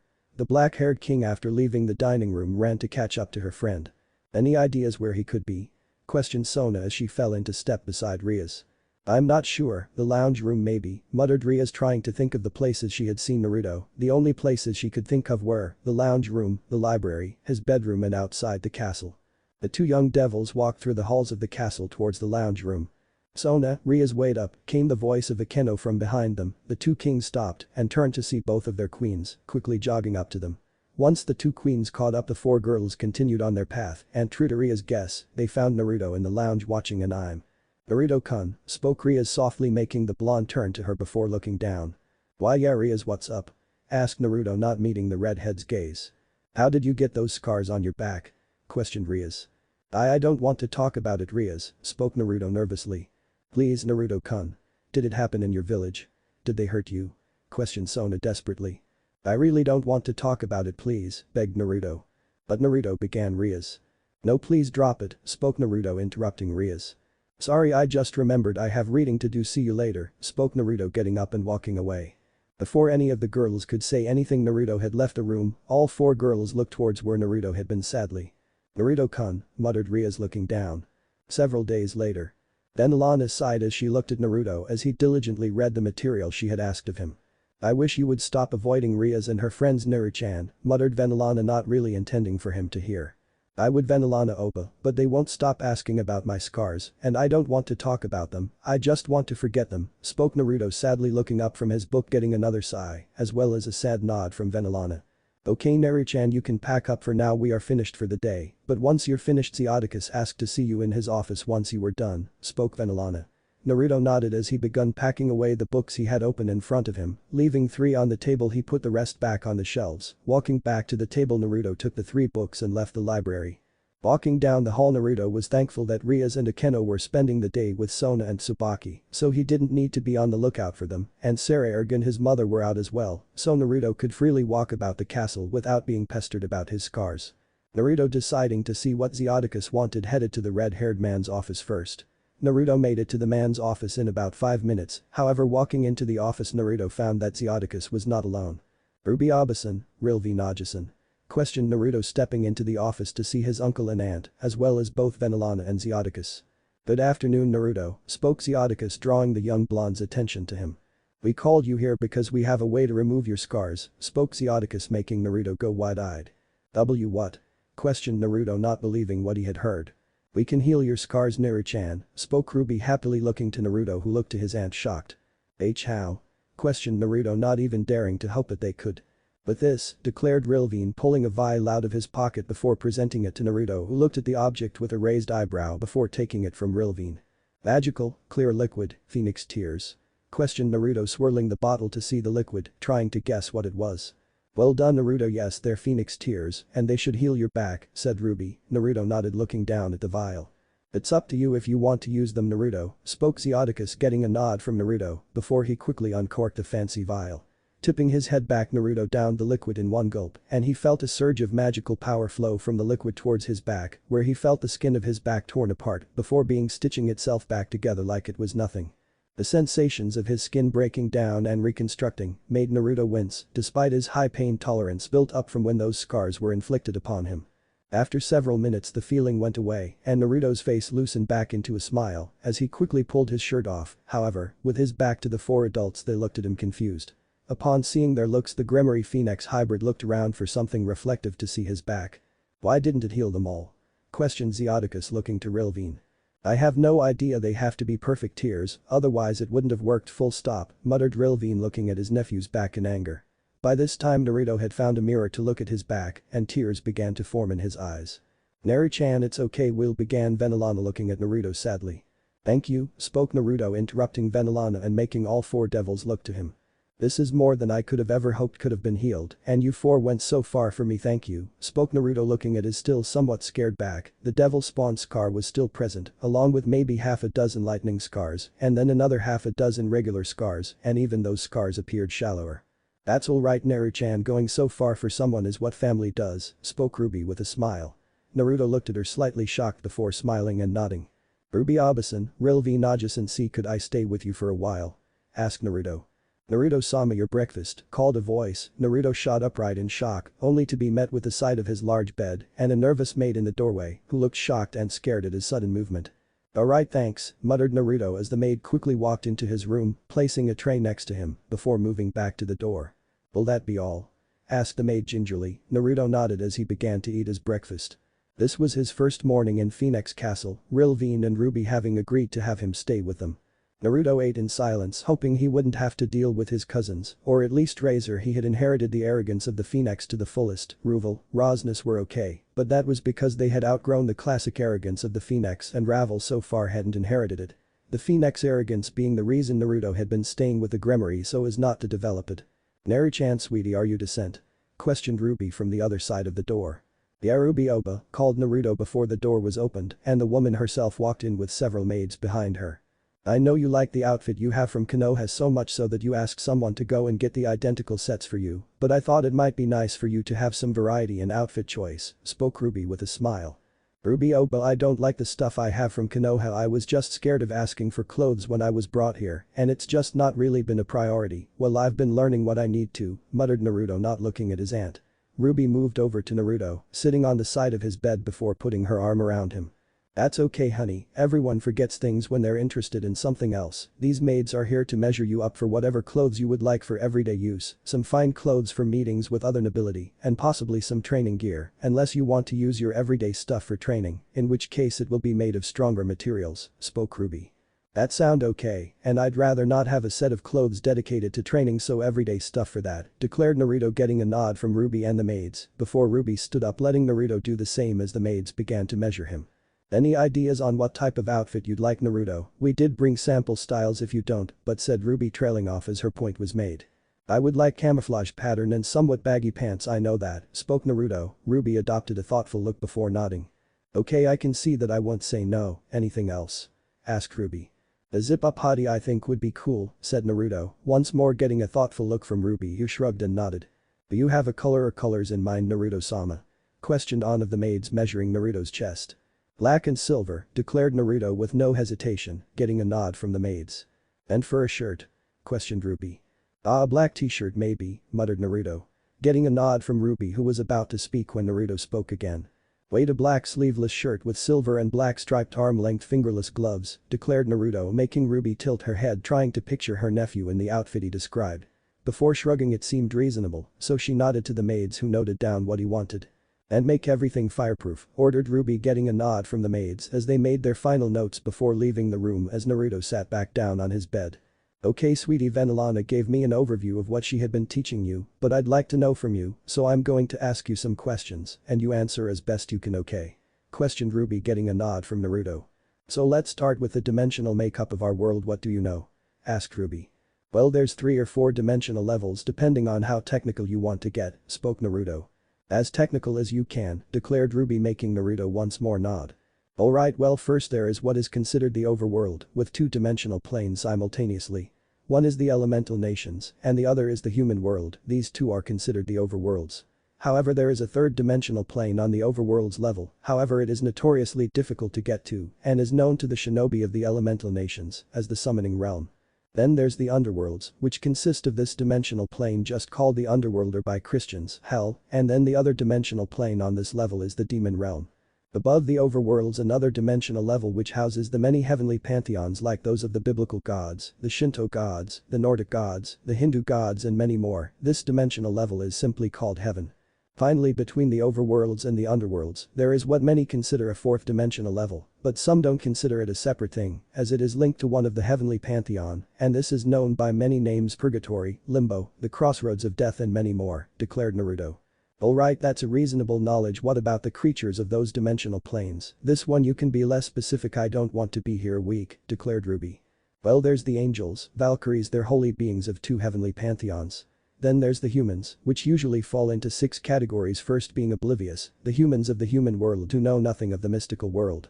The other side to that are humans who know about the mystical world and may even interact with various beings of the mystical world, but are not part of the mystical. Then there's the exorcists, pseudo-holy beings wielding holy weapons to kill any devils or demons. There's also the heroes, they follow the fallen angels, however they generally only fight demons, not devils. Along with them there are magicians who can use magic, learning from many different sources. They hold no loyalty to any other beings unless they make a contract. Last of the humans are the shinobi and kunoichi. They are like the normal humans, just with access to chakra, making them more dangerous. The beings of limbo or purgatory are grim reapers, technically holy beings as they are born from Hades, the god of the dead. Last of all there's the devils and the demons, the unholy beings, but that doesn't make us naturally evil, just amoral," spoke Naruto. "Is that all?" Questioned Ruby looking at Naruto curiously. Well, that's all I know, muttered Naruto looking down. It's okay Naru-chan, like I said, I'm just trying to get a grasp of what you know, said Ruby with a smile, pulling Naruto into a hug. Naruto just nodded. So I think we'll start with some more of the creatures, spoke Ruby, getting a nod from Naruto. Why don't you change and meet me in the library, suggested Ruby. Naruto nodded once more before Ruby stood and left the young blonde retreat. Several hours later. Naruto sat in the library. In front of him was a pile of books with one open before him on a page about vampires. Alright Naru-chan, we're done for now, declared Ruby. Oh, already? Questioned Naruto looking up from the book he was reading. What's the matter? Asked Ruby. I was getting really interested in this, said Naruto motioning to the book. Well, you can keep reading, nothing's stopping you, spoke Ruby with a smile. But I'm supposed to have magical training with Uncle Rilvine after this, whined Naruto. And you'd rather read than train? I thought you loved training. That's what Rilvine told me, said a confused Ruby. Well, no, I do love training, but I'm really interested in this and don't want to stop just yet, declared Naruto. Lucky for you, Rilvine has some other things to take care of today anyway, so he asked me to teach you today, but if you want to keep reading I'm happy to let you do that, spoke Ruby with a smile. Just a bit longer, declared Naruto as he turned back to his book and resumed reading without a care in the world. The hours flew by as Naruto continued to read about the mystical creatures of the world, the succubi, incubi, yokai, dragons, wyverns, chimera, sirens, werewolves, nymphs, fairies, and so many more, and without the young devil even noticing the whole day had passed in the blink of an eye. Naru-chan, called Ruby's voice from the doorway. Yaoba-chan? Questioned Naruto turning to her. Dinner's ready, declared Ruby. Dinner? What time is it? Asked Naruto looking around for a clock.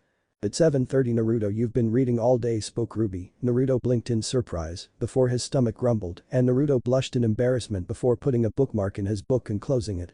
The maids can put the books away, come and eat, ordered Ruby, getting a nod from the young red-haired blonde who picked up his book and quickly walked out of the room. It didn't take long for Naruto and Ruby to arrive at the dining room, where they found Rilvine sitting at the head of a large table. Next to him on one side was a youngish-looking spiky-haired blonde-haired blue-eyed man. He wore a white suit with golden detailing and an extravagant gold and red cloak over the top. This was Ruvel, Rilvine and Ruby's oldest son. Next to Ruvel sat another blonde-haired blue-eyed man, his medium-length blonde hair pulled back into a spiky ponytail. He wore a simple black suit with purple detailing. This was Rosnes, Ruby and Rilvine's second son.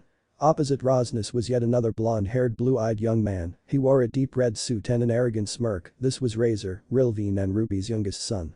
Next to Razor sat the only female already at the table. She had long blonde hair tied into twintails with large, almost drill-like curls with red ribbons keeping them in place. She had dark blue eyes and wore an extravagant pink dress. She was Ravel, Ruby and Rilvine's only daughter.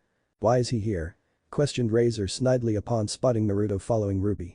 Razor, don't be rude, Naruto is your cousin and he is staying with us for a while, declared Ruby. Razor just scoffed and turned back to his food. Ruby walked to her seat next to her husband opposite her oldest son and next to her youngest. Naruto moved nervously to his seat next to Rosnes and opposite Ravel. The older blonde ruffled Naruto's hair as he sat down with a smile, making Naruto smile back at his cousin. So you do anything interesting today, Naruto? Asked Rosnes as he began eating. Not really, I just read, declared Naruto. All day? Asked Rilvine with a raised eyebrow looking to Naruto. Yeah, I was reading and lost track of time, said Naruto. What were you reading about? Questioned Ruvel. Some of the different creatures of the mystical world, spoke Naruto. Ah yes, I can see how one could lose days reading about the different beings, declared Ruvel. What's your favorite that you read about? Mine's fairies, declared Ravel excitedly looking at her cousin. There were so many I read about, my favorite aside from devils, shinobi and kunoichi, I think it would probably have to be vampires maybe, said Naruto not really sure. Vampire? Interesting, what makes you say that, Naruto? Asked Rilvine looking at his nephew curious. Well, the blood magic seems cool to me, being able to use their own blood to attack it just seems cool, spoke Naruto. Razor, unknown to Naruto, rolled his eyes at the young devil's comment. Rilvine, who saw his youngest son's action, just sighed disappointedly at his behavior. Several days later. Naruto, clad in his new outfit, once more sat in the library within Phoenix Castle. It was currently mid-afternoon and Naruto had finished his magical training with Rilvine and thus had chosen to return to the library and read more on the various creatures of the mystical world. You're reading again, geez, you're such a nerd, came the snide voice of Razor from behind Naruto, who turned to see him before nervously. The young hybrid devil turned back to his book. Hey, look at me when I'm talking to you, growled Razor. Naruto once more continued to read, hoping the man would simply leave him alone. Boy punk, snarled Razor, grabbing Naruto by the back of the collar and pulling him out of his seat. When I'm talking to you, you better answer, growled Razor glaring at Naruto. Razor, yelled a voice from behind him, the older blonde turned to see Ruvel standing in the doorway. Act your age not your shoe size, declared the older of the two brothers. Razor narrowed his eyes before letting go of Naruto who fell on his ass looking up at the two brothers fearfully.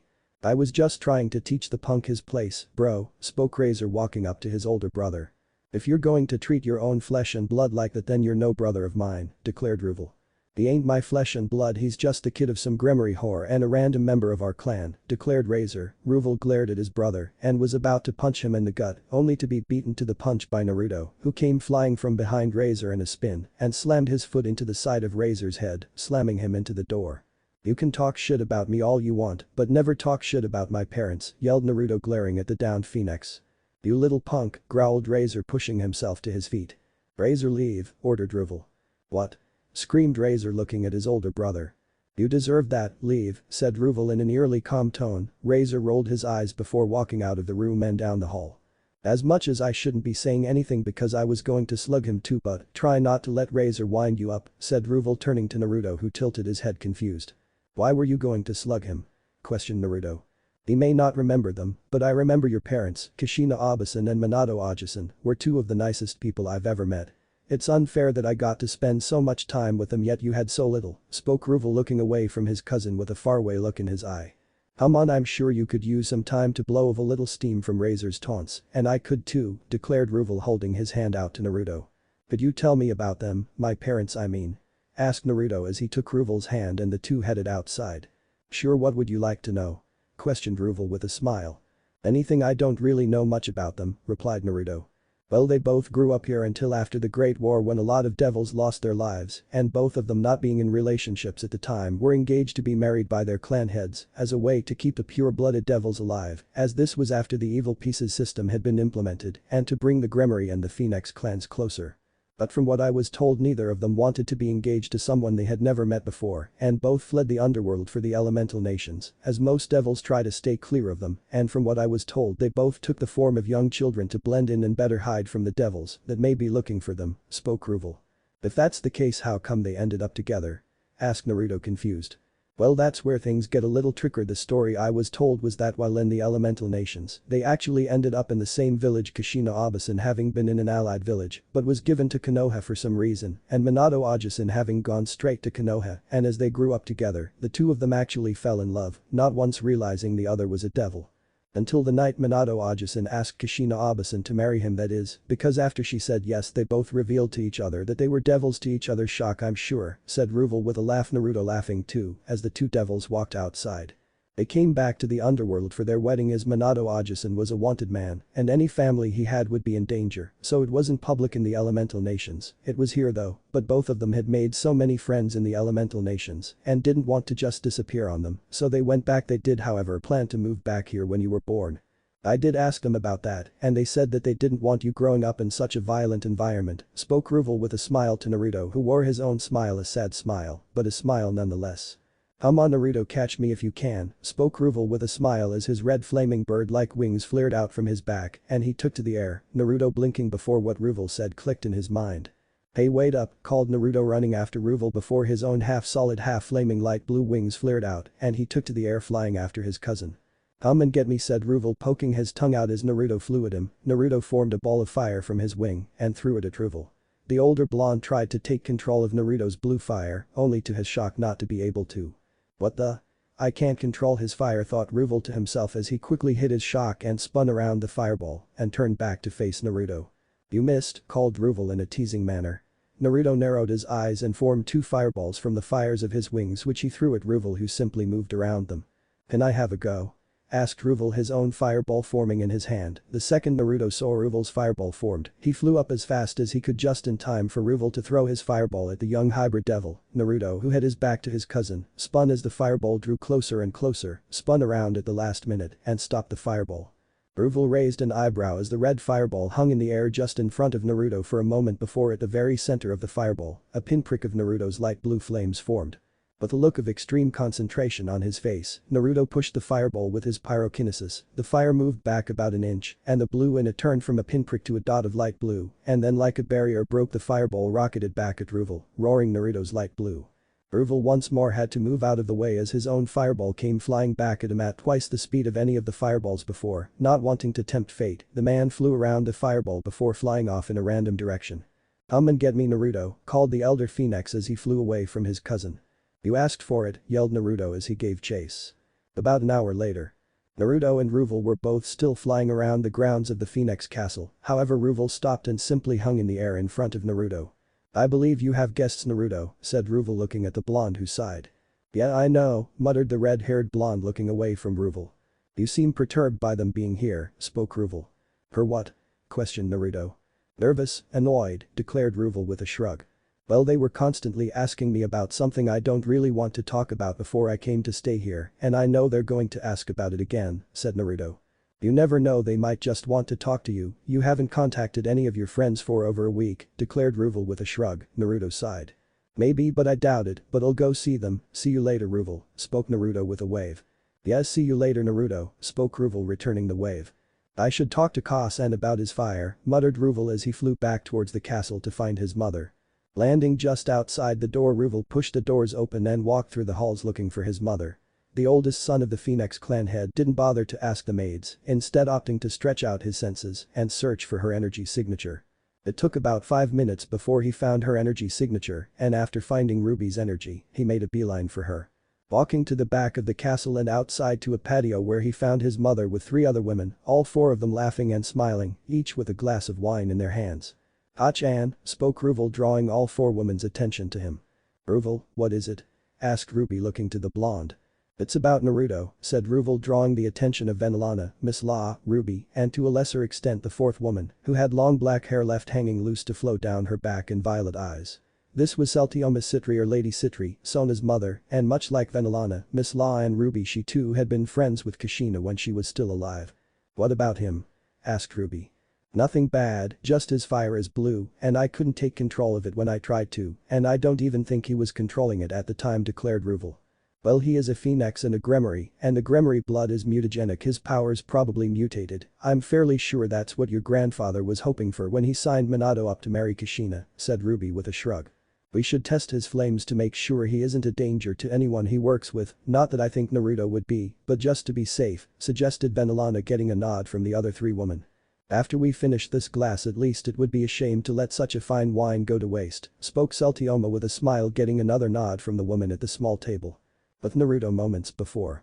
Naruto flew away from Ruvel, he could feel Rias, Sona, Saras, Aeno and Tsubaki waiting nearby for him floating down to the ground. Naruto landed 5 feet in front of them with his back to them.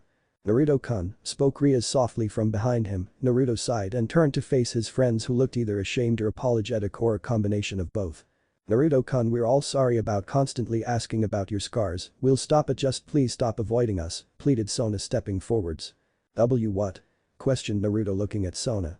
"Naruto-kun, we're sorry, we'll stop asking about your scars, just stop avoiding us please," begged Rias stepping towards Naruto. "Thank you," muttered Naruto quietly looking down, the 5 other devils all raised an eyebrow. "For what, Naruto-kun?" asked Aeno confused, only for the blonde to look up at the 5 of them with tears in his eye. "Why are you crying, Naruto?" asked Tsubaki, scared that they had all offended him. "Sorry, I've just never had friends like you guys before," spoke Naruto wiping away his tears before smiling back at the 5 young devils. "So are we all good, buddy?" asked Saras stepping up and throwing his arm around Naruto's neck. Naruto smiled and nodded. "Yeah, we're all good," declared Naruto with a grin. "Does that mean you're coming back home?" asked Rias excitedly, only for Naruto to shake his head. "Not right away, I want to stay here for at least a few more days," said Naruto, getting a reluctant nod from Rias. "So while we're here, do you want to play a game, Naruto?" asked Sona with a smile getting a nod from Naruto. Half an hour later. Naruto watched from a tree as his friends all ran around looking for him. They were all playing hide and seek. Naruto was hiding in a tree and none of his friends thought to look up. "Naruto-kun, where are you? We give up," called Rias looking around for Naruto. The young blonde smirked to himself as he watched her walk underneath him, silently dropping from the tree. Naruto snuck up behind Rias. "Boo," spoke Naruto grabbing Rias' shoulders. "Ah," squealed Rias jumping up out of Naruto's grip, spinning around as she flared her wings out and gathered her magic in her hands. "Ahahaha, you should have seen your face," laughed Naruto as Rias realized it was him. However, Naruto stopped laughing when the red and black magic of Rias' power of destruction You asshole, you scared me half to death, growled Rias as she flung her other ball of black and red magic at Naruto, who jumped out of the way and ran back towards the others as Rias continually gathered magic and flung it at Naruto, who jumped out of the way of the attacks. Once back with the group of devils, Naruto quickly hid behind Aeno. "Aeno, move," growled Rias upon seeing her target behind her queen. "If you I'm sorry Naruto-kun, my king is ordering me to move," said Aeno with a smile. "Don't let her attack me please, I'll do anything," spoke Naruto cowering behind the girl. "Anything you should be careful what you say Naruto-kun," spoke the girl with a grin to the blonde. "Unfortunately Aeno-chan, you'll have to torment Naruto some other time, we have other things to do," came the voice of Venelana from nearby. "Other things Venelana Obasan?" questioned Naruto looking at the woman. "Yes Naru-chan, it's about time we find out if your blue fire is purely an aesthetic change or if there is special properties to your flames," said Ruby, making Naruto look to her confused. "All fire magic is either red, orange, or blue, yours however is blue." Grimoires, while inherently having more control of their magic, is their most commonly known trait. Grimoire blood is also mutagenic, so we are going to test if your blue fire is just a color change or something more, declared Venelana. "How so?" asked Naruto.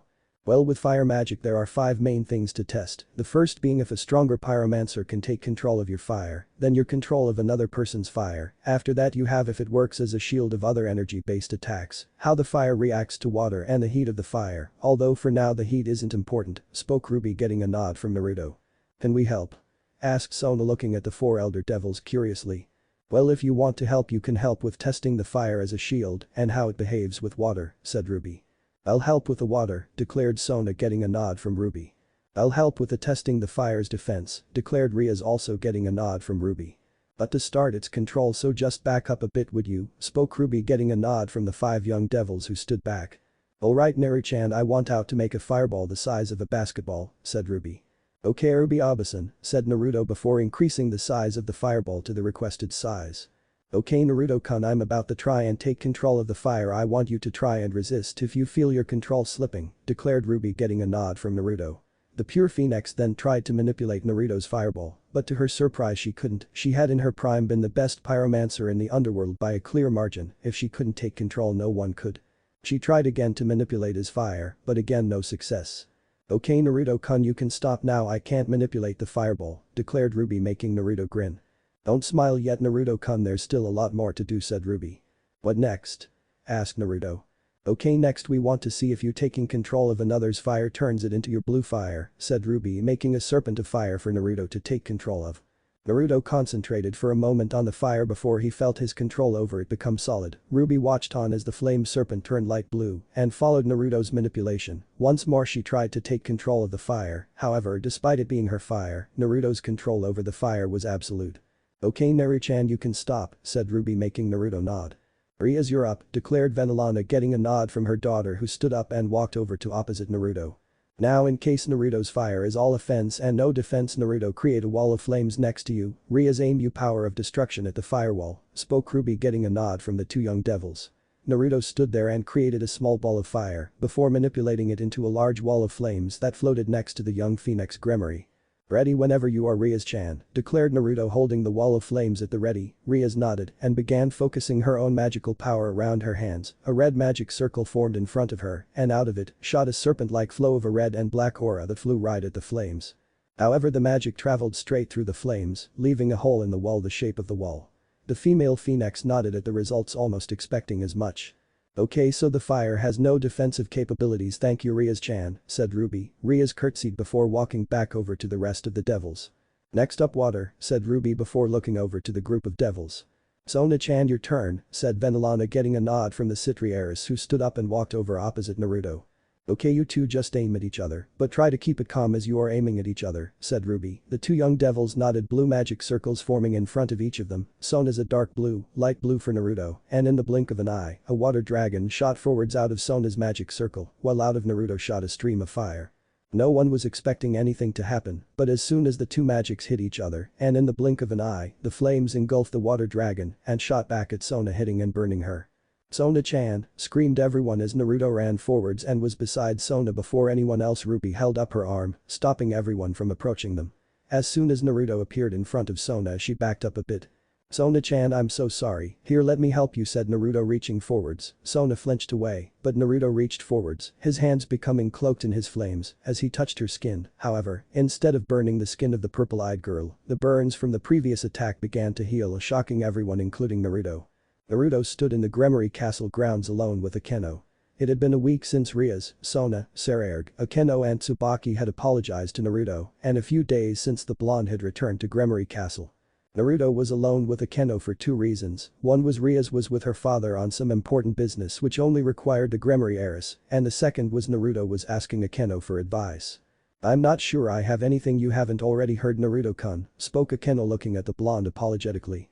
Well, anything, even if I have already heard it, could be helpful, Aeno-chan, spoke Naruto with a shrug. Alright, but again, lightning is my main element, not fire, but it'll help if I can, spoke the girl, getting a nod from Naruto. Okay, first of all, Naruto-kun, spoke the girl, interrupted when Naruto was pushed away from her and a group of 10 beings surrounded her. Aeno-sama, enough is enough, your father wants you to come home, declared one of the beings. You can tell him he can drop dead, he has no right to call me his daughter, growled Aeno, glaring at the fallen angel before her. Aeno-chan. You're a fallen angel? Questioned Naruto, drawing the girl's attention to him. Aeno looked at him horrified, in her rage she had forgotten the blonde was there. Yes, spoke Aeno, looking away as tears begun to form in her eyes. Stay back, runt, this doesn't concern you, declared the leader of the group.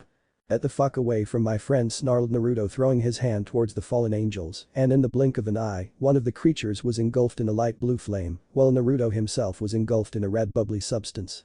Crap, Yaokai, called one of the fallen angels before all of them turned to him, creating a wall between him and Aeno. Then Naruto?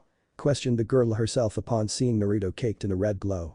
Before any of the fallen angels could do anything, Naruto blurred forwards, his wings flaring out as he went and his hands exploding in blue fire. Jumping over the fallen angel wall, Naruto kicked one in the head, forcing them back as he landed in front of Aeno, who looked into the now blood-red eyes of Naruto, scared. Are you okay, Aeno? Asked Naruto, looking at her worried. Aeno nodded lightly at her formerly heterochromic friend. Naruto, look out, called Aeno, pushing Naruto to the side as a glowing yellow spear sailed through the air where Naruto had just been. Naruto's head slowly turned back towards the fallen angels, glaring at them. Naruto fully turned to the fallen angels, glaring at them before he bolted forwards, and before the closest fallen angel could do anything, Naruto swiped his flaming clawed hand across the man's throat, leaving 5 identical slash marks to spurt out blood. This is my fight, I can't let Naruto-kun fight it for me, declared Aeno to herself as she let her own wings flare out and she flew backwards into the air, her hands sparking. Naruto meanwhile had moved towards the second fallen angel and jumped into the air, attempting to swipe at him, only for the man to bring up a spear of light to block Naruto's clawed hand. You'll pay for this, brat, growled the man. However, Naruto glared before willing some of the fire from both of his wings to shoot forwards and around Naruto's hand and the man's light spear before hitting the fallen angel and engulfing the man in blue flames. As the semi-holy creature begun to scream, Naruto brought his free hand up, slicing into the man's neck, making blood spurt from the open wounds as the fallen angel fell to the ground dead. Before Naruto could move on to his next target, the blonde heard a loud thunder crack behind him. Spinning around, Naruto found a female fallen angel behind him, sparking as if hit by lightning, smirking as he spotted the airborne Aeno. Naruto's hand swung around him, slamming into the sparking woman's face, his fingers digging into her skin and trough her skull. As she screamed in pain, Naruto ended her life by ripping a huge chunk of her face out of her body, leaving her to fall to the ground and blood to pour out of the missing chunk of face. Naruto turned around to the remaining 6 fallen angels, all looking somewhat more on guard. The Phoenix Gremory dropped low to the ground as a single tail formed in the bubbly substance around Naruto before he once more lunged forwards towards the fallen angels. Leaping over one, Naruto grabbed onto their wings as he fell, pulling the being backwards, making him fall down, while also wrapping his legs around the fallen angel's neck. As the two hit the ground, Naruto pulled his legs back when a sickening crunch sound was heard and the fallen angel above Naruto went limp. However, as Naruto pushed the limp body off of him, a light spear flew forwards and pierced Naruto's shoulder.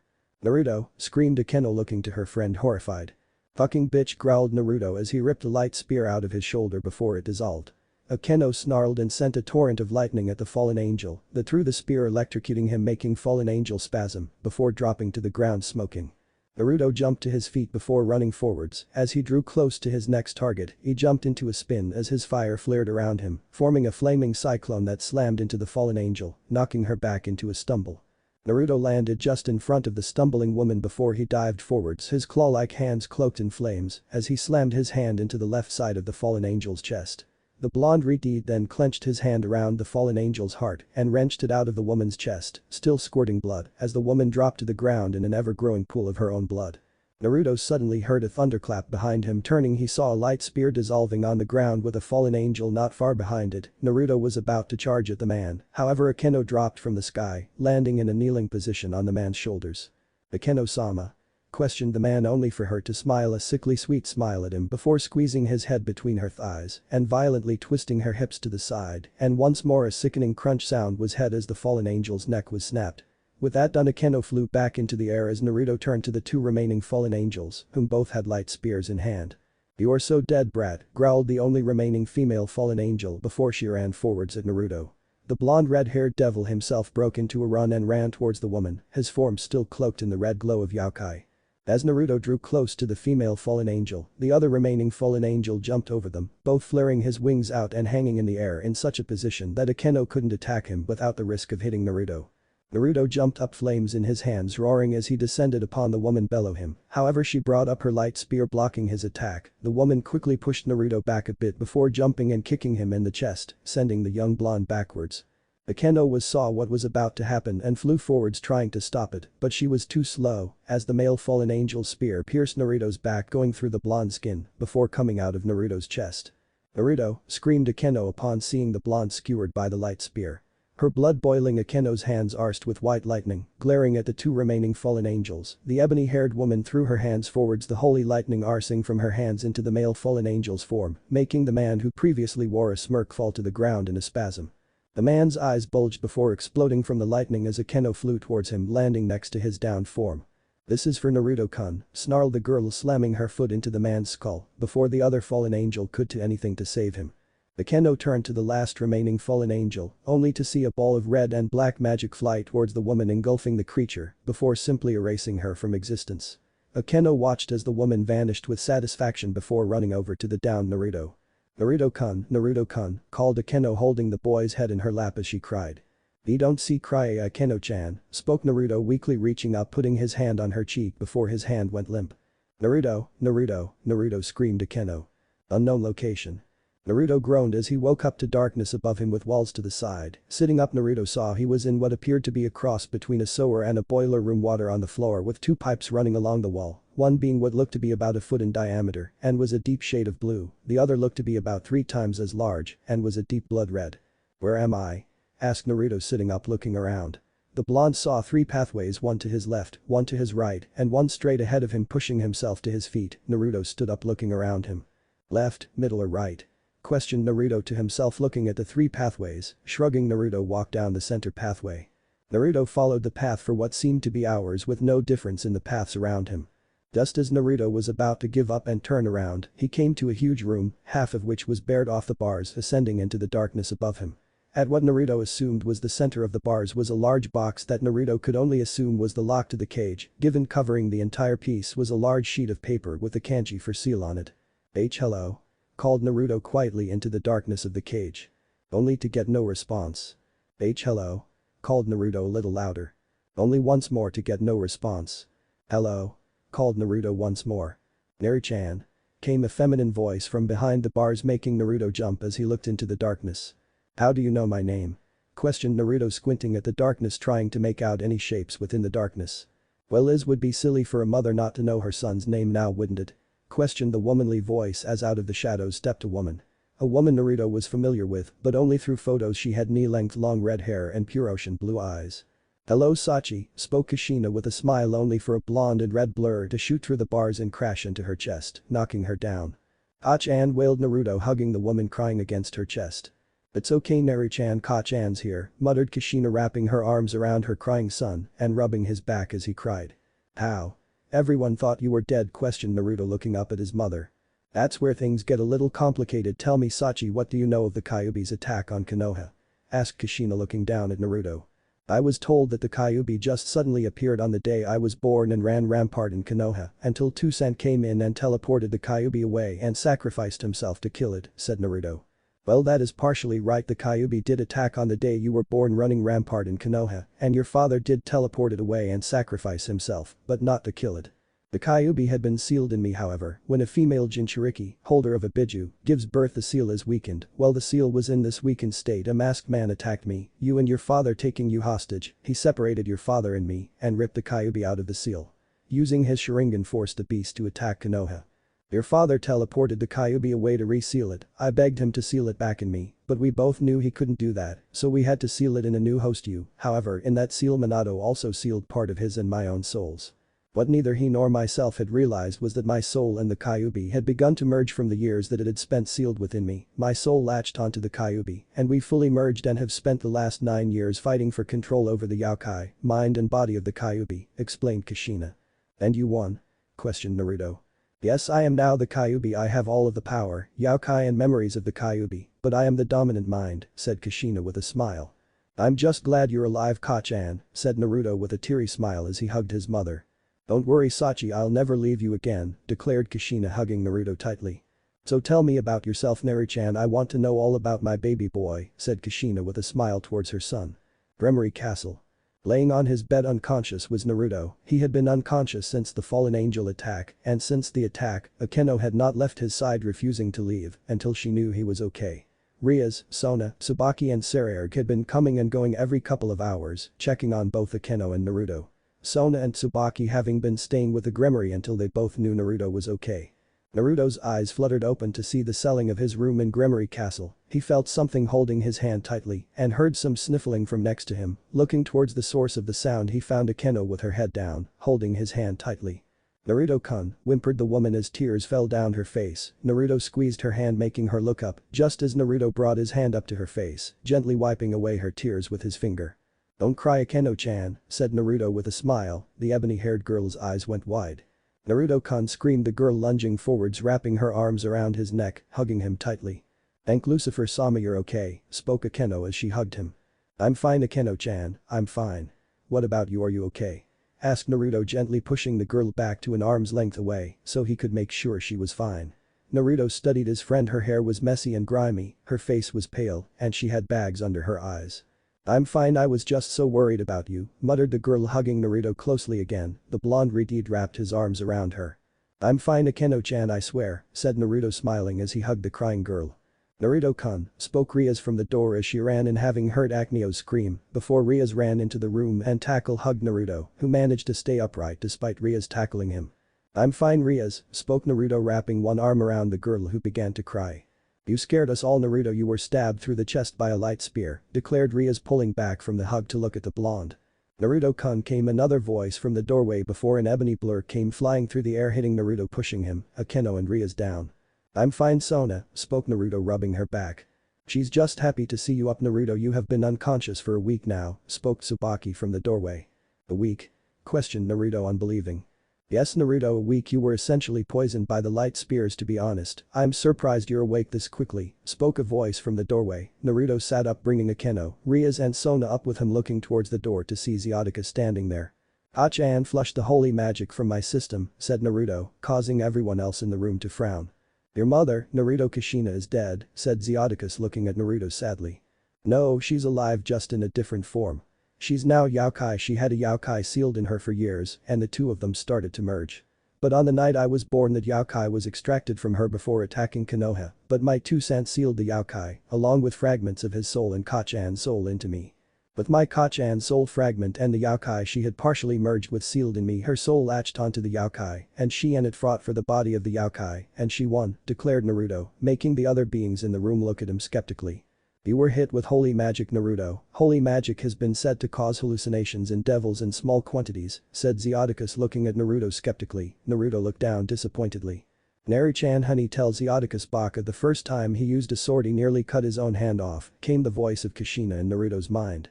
Zioticus Ajasan Kacchan told me the first time you used a sword you nearly cut your own hand off, spoke Naruto, making Zioticus's eyes go wide. Amma Kushina, of everything you could have said it had to be that. Questioned Zioticus, making all of the young devils laugh. So it is Kushina-sama then? Asked Sona looking to Zioticus getting a nod from the man. Anyway Naruto, I came by to apologize for those fallen angels even getting that far, we are currently trying to work out who sent them, but you and Aeno should be safe, spoke Zioticus looking to Naruto who nodded. Several hours later. Naruto was walking around the castle grounds, having been left alone by his friends to sleep after they were sure he was okay. Naruto had woken up and decided to go for a walk and was currently walking outside wandering through the castle grounds. "Hey Naruto-kun, come here, there's someone I want you to meet," called Rias, waving to Naruto. The blonde devil walked over to his friend. Naruto saw a girl with white hair and gold eyes looking nervous next to Rias. "Naruto-kun, this is Kaneko-chan, she is my rook," said Rias, holding Kaneko's shoulders as she introduced the girl to Naruto. "Hey Kaneko-chan, nice to meet you," said Naruto with a smile. The white-haired girl looked up at him and let a small smile grace her features before in an instant the smile was gone. "You smell like a fox," said Kaneko looking up at Naruto. "I have a kitsune sealed in me, that's probably why," said Naruto. "Hey wait, how can you smell a fox on me?" asked Naruto looking down at the girl. "She's a Nekomata," said Rias. "Wait, wasn't there something about," began Naruto only for Rias to cover his mouth. "She's the younger sister of the one that went crazy and attacked her master, and don't talk about it in front of her," whispered Rias to Naruto, who quickly nodded. Several days later. Naruto sat with Sona, Tsubaki, Rias, Aeno, Kaneko and Saras. The group of them were simply outside enjoying the sunlight and fresh air, all of them having finished their various activities anywhere from half an hour to 2 hours ago. "Naruto-sama, Rias-sama, Sona-sama, Tsubaki-san, Aeno-san, Lord Gremory wished to speak with you five," said Graphia, walking up to the group of young devils. The five mentioned devils turned to look at the woman before standing up. "Let's go see what he wants," said Naruto, shrugging as he looked to his four friends who nodded. "We'll be back soon," declared Rias, turning to the two remaining young devils. "No rush, Rias-sama," spoke Kaneko with a small smile as stretched before laying back on the ground. The five young devils followed Graphia, who led them to Zeodicus's office. Walking into the office they found Zeodicus, Rilvine and… "Father, why are you here?" asked Sona, confused, looking at the last man in the room. "I came here with an idea for these two regarding the five of you," said Sona's father, getting raised eyebrows from the young devils. "There has been a number of Rouge devils gathering in London the last couple of weeks, and as such we are sending you five to investigate. Graphia will be accompanying you, however she has already been instructed that if you end up getting into a fight with these Rouge devils, that she is not to interfere unless it appears that one of you is going to die," declared Zeodicus. "But father, what about Kaneko, shouldn't she be accompanying us as well? She is part of my peerage as well," questioned Rias. "Normally that would be the case, but she has little to no training of any form and would be more a hinder than a help," said Zeodicus, getting a reluctant nod from the Gremory heiress. "When do we leave?" asked Naruto. "As soon as you five are ready," said Rilvine, getting a nod from the five children. About an hour later. The five young devils once more stood in Zeodicus's office, all five of them having spent the last hour packing what they needed for a week in the overworld, should it come to that. "Are you five set?" asked Graphia, looking at the five young devils she was watching over for however long the mission turned out to be, getting a nod from each of them. "Alright, well here we go," said Graphia, creating a teleportation circle beneath the six of them. Unknown location. The six devils materialized in what appeared to be an abandoned warehouse. Looking around, the young devils noticed Graphia had vanished, likely just after they materialized to let them do what was asked of them while she watched over them. "So what's the plan?" asked Naruto, looking to his friends. He had no experience in anything like this. "Well, first of all we need to locate the Rouge devils," said Rias, rubbing her chin. "That should be rather easy given devils have a rather unique energy signature compared to the rest of the humans in the city," said Sona, adjusting her glasses. "Got them," muttered Naruto, making the girls look back at him. "What?" asked Naruto, noticing their stares. "That was quick," said Sona, raising an eyebrow. "Well, like you said, devils give off a different energy signature. Come on, I'll lead the way," said Naruto, walking over to an exit to the building before stealthily looking out of the building, once more confusing the four girls. "What are you doing, Naruto-san?" questioned Tsubaki, looking at the blonde. "Checking to make sure the coast is clear so we can fly out of here. Don't need humans knowing about us now, do we?" questioned Naruto, getting a nod from the four girls. "All clear, come on," said Naruto, flaring his wings out as he took off out of the building, the four girls following quickly after him. "Are you sure you can sense the stray devils, Naruto-kun?" "I can't sense anything," declared Rias with a confused look. "Yeah, me neither," declared Sona, looking towards her friend. "Yes, I'm sure," said Naruto as he led the four girls towards where he could sense multiple different energies. The four girls followed him. It took a few moments, but Sona and Rias were soon able to sense the stray devils, confusing the two clan heiresses. "I wonder why he could sense them from so much further away?" questioned Sona, looking at Naruto as she followed him. The five devils landed on the outskirts of the city near yet another abandoned building.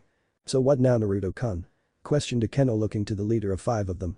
Wait here a second and suppress your power as best you can, I'm going to see if I can get a look at what we're up against, said Naruto. Before jumping up onto the roof of the building, he crept over to a glass section of the roof, taking careful consideration to not allow a shadow to be cast from his form. Naruto looked through the glass too at the devils, they all looked basically humanoid. But then again, this was while they were unaware they were being watched. There were 3 of them there, 1 woman 2 men, the woman had long dark hair and from what Naruto could see she had red eyes, she also had a pair of bat-like wings similar but at the same time different from the devil's own wings. He recognized the wings but couldn't remember where from. But then it hit him. That's right, they're succubus wings, muttered Naruto, information on succubi flashing into his mind as he looked down through the glass. Apparently there were 2 stray devils and a succubus. The 2 men didn't look like much, both skinny, both had dark brown hair, one had blue eyes, while the other had green eyes. Naruto quickly and silently moved back down to his friends. What did you find, Naruto-san? Asked Tsubaki, looking at the blonde. I could see a pair of stray devils and a succubus, said the blonde, looking at his 4 friends. Alright, here's the PL, began Sona, interrupted by screaming coming from inside the building. Quickly moving to the entrance, Naruto and his friends, who could no longer sense the stray devils inside, but another presence replaced them, Naruto held his hand up to stop the others from getting past him. Taking the lead as the 5 of them quickly slipped inside and hid stealthily in the doorway to the warehouse's main area. Whoever is there, you can come out, your boss is dead, came a disembodied voice from within the room. Nari-chan, that presence, it's a female vampire, a Draculina, I think, came the voice of Kushina from within Naruto's mind. We will come out, but you are mistaken, they were not our boss, we were here to eliminate them, much like yourself, Draculina, said Naruto, stressing the last word, making all other occupants of the room, including the hidden Graphia and the woman herself, go wide-eyed. How did you know? Questioned the distinctly feminine voice. My mother has met your kind before, said Naruto simply as he and his party stepped out of the doorway and into the room. My, aren't you 5 a little young to be out on your own? Questioned the voice sarcastically. We have shown ourselves, would you at least do us the same courtesy? Questioned Naruto. The shadows gathered around a stack of boxes as a woman with platinum blonde hair cut into a flare cut, she had blood-red eyes and a military-style uniform in the same color as her eyes. It can't be, muttered Kushina within Naruto's mind. What, Ka-chan? Asked Naruto. She looks like someone my bishop told me about, a vampire, his own servant for a time named Saras Victoria, he spoke very highly of her, declared Kushina. Saras Victoria? Questioned Naruto, looking at the woman, who glared back at him. How do you know my name? Snarled the woman. As I have said, my mother has met your kind before and she says your previous master spoke highly of you, said Naruto, once more making the woman narrow her eyes at him. Whatever you are planning, I swear I will stop you, declared Saras, glaring at the 5 young devils. As I said, we have no affiliation with those 3, we were here to eliminate them, same as you spoke, Naruto. I doubt that you give off the same aura as those 3, declared Saras. And you've never been on a different side to someone of your own species? Questioned Naruto almost instantly. That's not the point, there have been hundreds of you creatures here in the last few weeks, replied Saras. You don't know what we are, do you? Questioned Naruto, looking at the woman. You're monsters who attack innocents, that's all I need to know, declared the blonde vampire.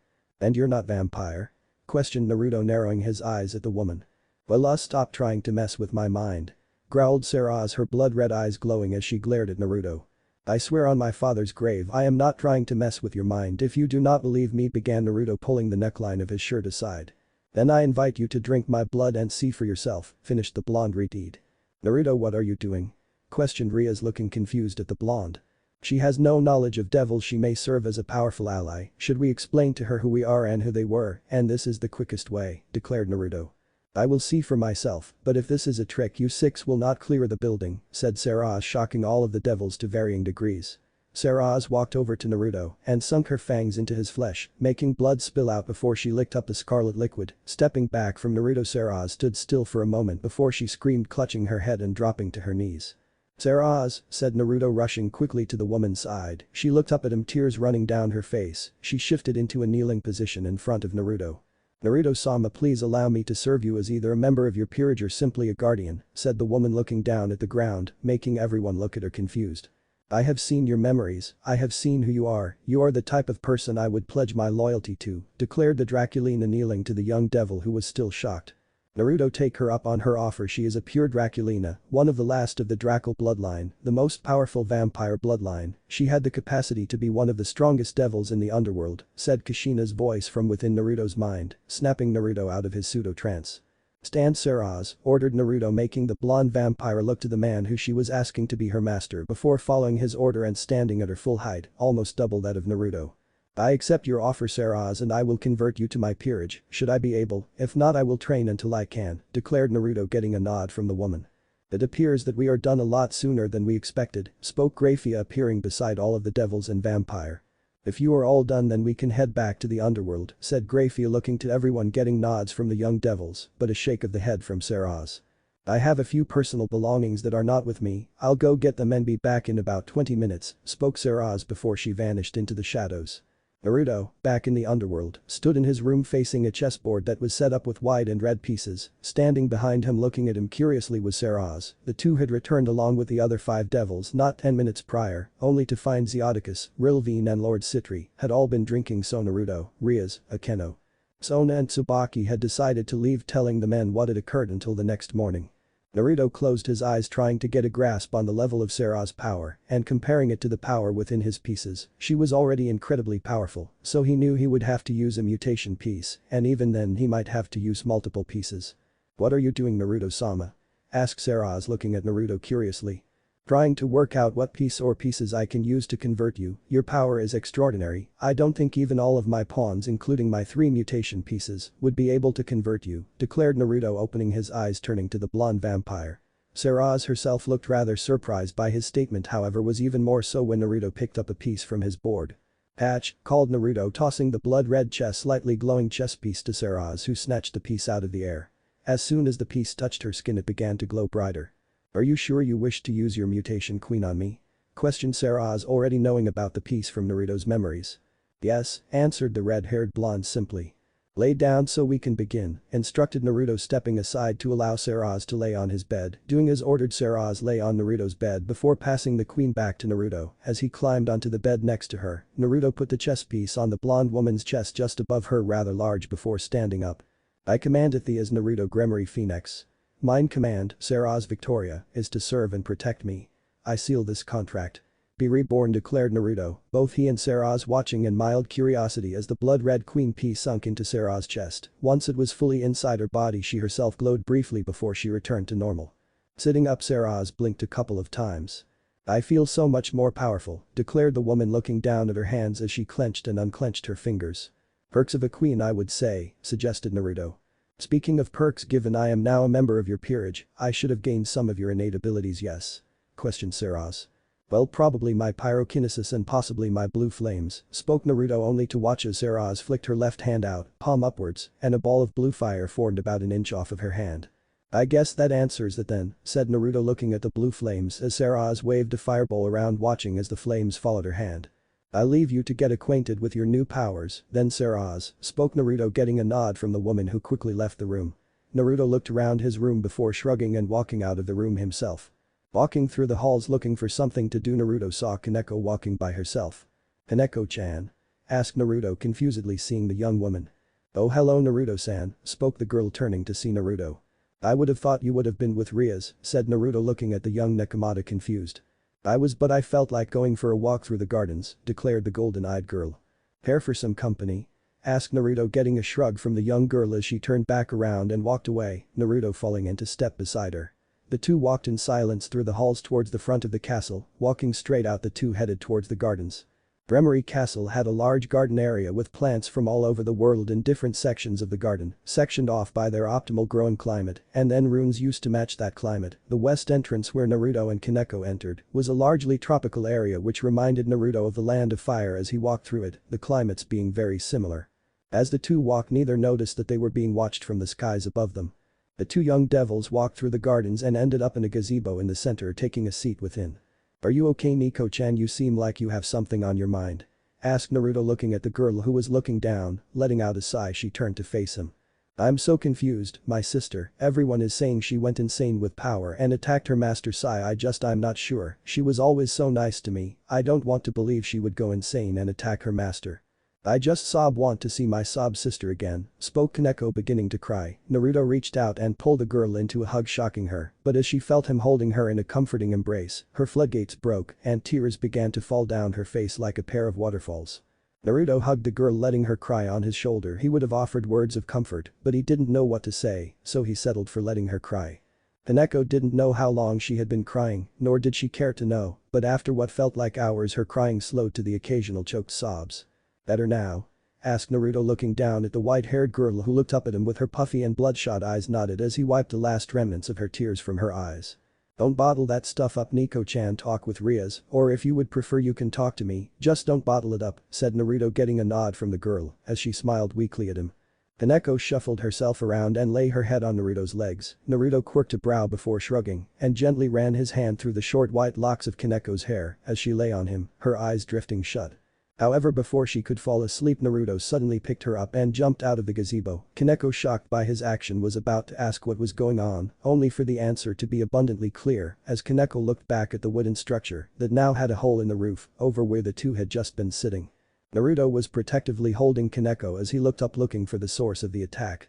The blonde retard's eyes locked onto a form floating up in the sky on a pair of devil-like wings. However, instead of coming out of the creature's back, they originated at the creature's hips. The creature looked vaguely like a devil, but gave off a different aura than a devil, still an unholy one, but not that of a devil. The creature appeared to be male and had light purplish blue skin, short wildly spiky ebony black hair, pinkish purple eyes with ebony black sclera, and extending from his forehead were a pair of cream yellow horns curving upwards. The man wore a black turtleneck jacket covering his torso and extending down to his wrists, leaving his hands with claw-like fingernails open for all to see. For pants, the creature wore a pair of black suit pants, extending down to a pair of fine shoes out of the top of his pants, a simple tail that ended with what looked like an arrowhead. Finally, hanging lazily around his neck was a white pointed scarf, at each end of which were two designs. The first of these designs were at the tip of the scarf, three black teardrop shapes. The one in the middle with the tail facing the point at the end of the scarf, while the other two had the points to the side slightly curved upwards, looking vaguely like a skull. The second design was a black skull with two wings flaring out from the top, curving back towards each other, and a purple star in the middle. Naruto glared up at the creature who floated in the air above the two young devils. In the left hand of the creature was a blade. The hilt of the blade looked like two strands of something twisted around a core. The pommel appeared to be a spike with four skull shapes. The guard looked like a piranha-like creature, the blade coming out of the mouth with a pair of wings coming out of the top and bottom of the creature forming the guard. "Who are you? Why are you here?" snarled Naruto, looking up at the creature still protectively holding Kaneko in his arms. "I'm here to put an end to the Nekomata before they kill more devils," declared the creature floating in the air. "Over my dead body," growled Naruto, standing up, putting himself between Kaneko and the creature. "That can be quite easily arranged," declared the purple-skinned creature, moving into what appeared to be a fighting stance. Naruto put his hands out to the side as he glared at the creature. In an explosion of movement, Naruto took a step forwards as flames flared to life in his hands and his wings flared out behind him, and he rocketed up into the air, throwing a fireball at the creature, who used his blade to slice through the fire, rendering it harmless. However, Naruto, using his rocketing momentum, spun sideways, his leg slamming into the creature's sword arm. Pushing it down as Naruto continued on his spin and slammed his fist into the creature's head, throwing him down. Quickly shaking his head, the pink-eyed man glared up at Naruto before quickly throwing himself backwards to avoid another strike from Naruto. Before slicing at Naruto with his blade, the blonde phoenix Gremory spun around, just avoiding the slice, only to be hit in the face courtesy of a fist, pushing the blonde retard backwards. Naruto let his wings dissipate, quickly dropping downwards out of the path of some purple lightning, originating from the sword-wielding creature who flew at Naruto, swinging his sword down on the blonde, who could do nothing but put his hand up to block the strike. The devil hissed in pain as the blade sliced through his skin down to the bone, which thankfully stopped the sword, shocking the wielder of said blade, giving Naruto enough time to slam his knee into the creature's stomach, making him double over in pain, giving Naruto the opportunity to slam his other knee into the creature's face, as a crunch sound was heard, throwing his head back as Naruto let go of the blade and spun around before rocketing his foot forwards and slamming the bottom of his foot into the other creature's gut, sending him rocketing backwards. Naruto once more hissed in pain as the open wound on his hand burst into flame before sealing the open wound perfectly, before the blonde turned to look back towards the sword-wielding creature who floated in mid-air about 20 feet from him. "What is your name?" asked the creature with what appeared to smile on his face. "Naruto Gremory Phoenix," declared Naruto, narrowing his eyes at the creature. "Alistair," declared the now-named Alistair, still on the receiving end of Naruto's glare. Naruto, not caring for the pleasantries, flew forwards, his right hand out to the side, as if holding a blade. As Naruto drew close to Alistair, he brought his right hand back, as if going for an overhead strike. However, as he brought his hand down, his arm became engulfed in a green glow that extended from his elbow out. A good 2 feet from his arm, and in an instant Naruto's hand burst through the green glow, revealing his hand encased in a clean silvery gauntlet. However, that wasn't the most surprising thing. The more shocking thing was the 3-foot-long single-edged pure silver curved blade. However, just in front of the hilt was a circular hole in the blade about half a foot wide, which was quickly filled with a green glowing disc. The blade Naruto now held clashed with that of Alistair, both of whom looked shocked at the blade appearing in Naruto's hand. Naruto, while pushing down on Alistair's blade, was examining his own, pushing back from Alistair. Naruto floated in the air looking at the blade. After a moment, something akin to a bolt of lightning shot through Naruto's head and he screamed, clutching his head, his wings vanishing and the blonde falling to the ground. Naruto screamed, Kaneko running forwards catching the blonde as he fell. Alistair looked on with something akin to concern, along with confusion, as his opponent fell to the ground being caught by the Nekomata just before he hit. Naruto's sword and gauntlet both vanished as Naruto fell. As Naruto was caught by the golden-eyed Catwoman, his screams only grew louder as memories flooded his mind, tears rolling down his face both from the pain of his head and the sadness of the memories flooding his mind, the sword, his friends, teachers, even a man akin to a father to him, and the first time he ever felt at home. Within the hero village in the elemental nations. After 5 minutes, Naruto's screams and tears began to die down, still clutching his head. I killed them," muttered Naruto looking at the ground. "Who, Naruto-kun?" asked Kaneko looking at Naruto shocked. Naruto glanced at Kaneko before looking away ashamed. Getting back to his feet, Naruto glanced back to Alistair who remained where he was previously. "Naruto-kun," called Rias as she ran over to him, and Kaneko with Aeno, Sona, Tsubaki, Surziches, Graphia, Zeoticus, Venelana, Rilvine, Lord Citri and Saras not far behind her.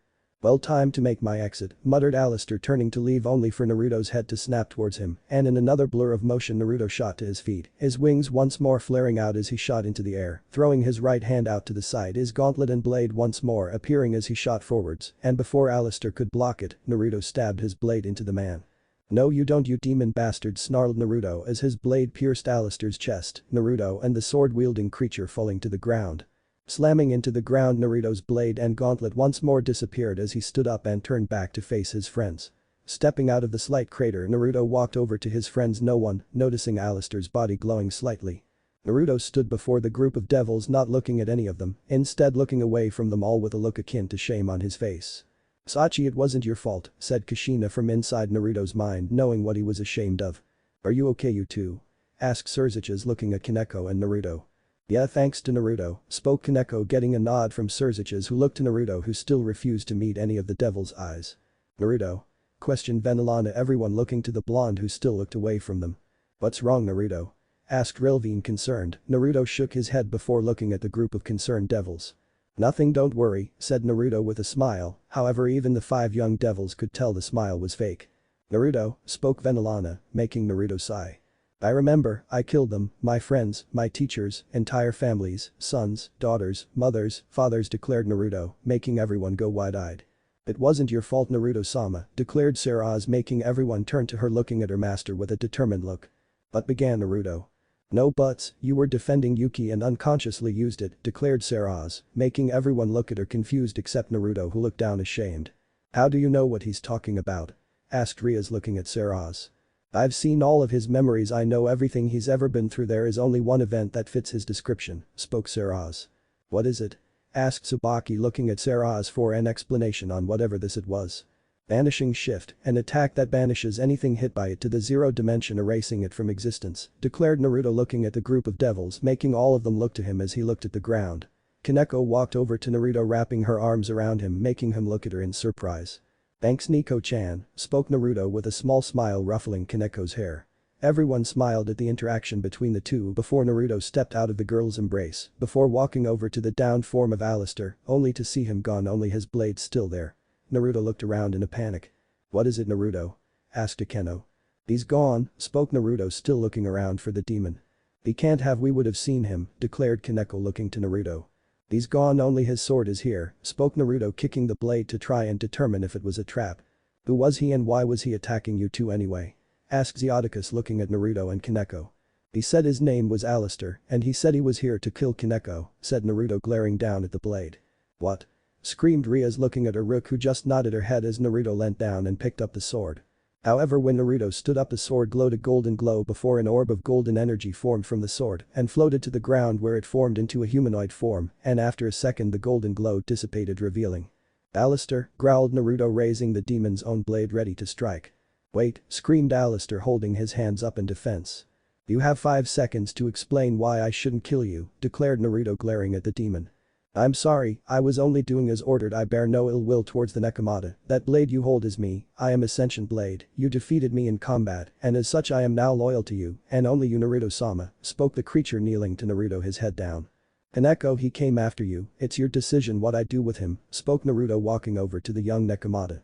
He said he's loyal to you, so long as he stays a blade I don't care, said Kaneko, looking at Naruto, who glanced back at the bowing demon, who nodded, and his humanoid form vanished.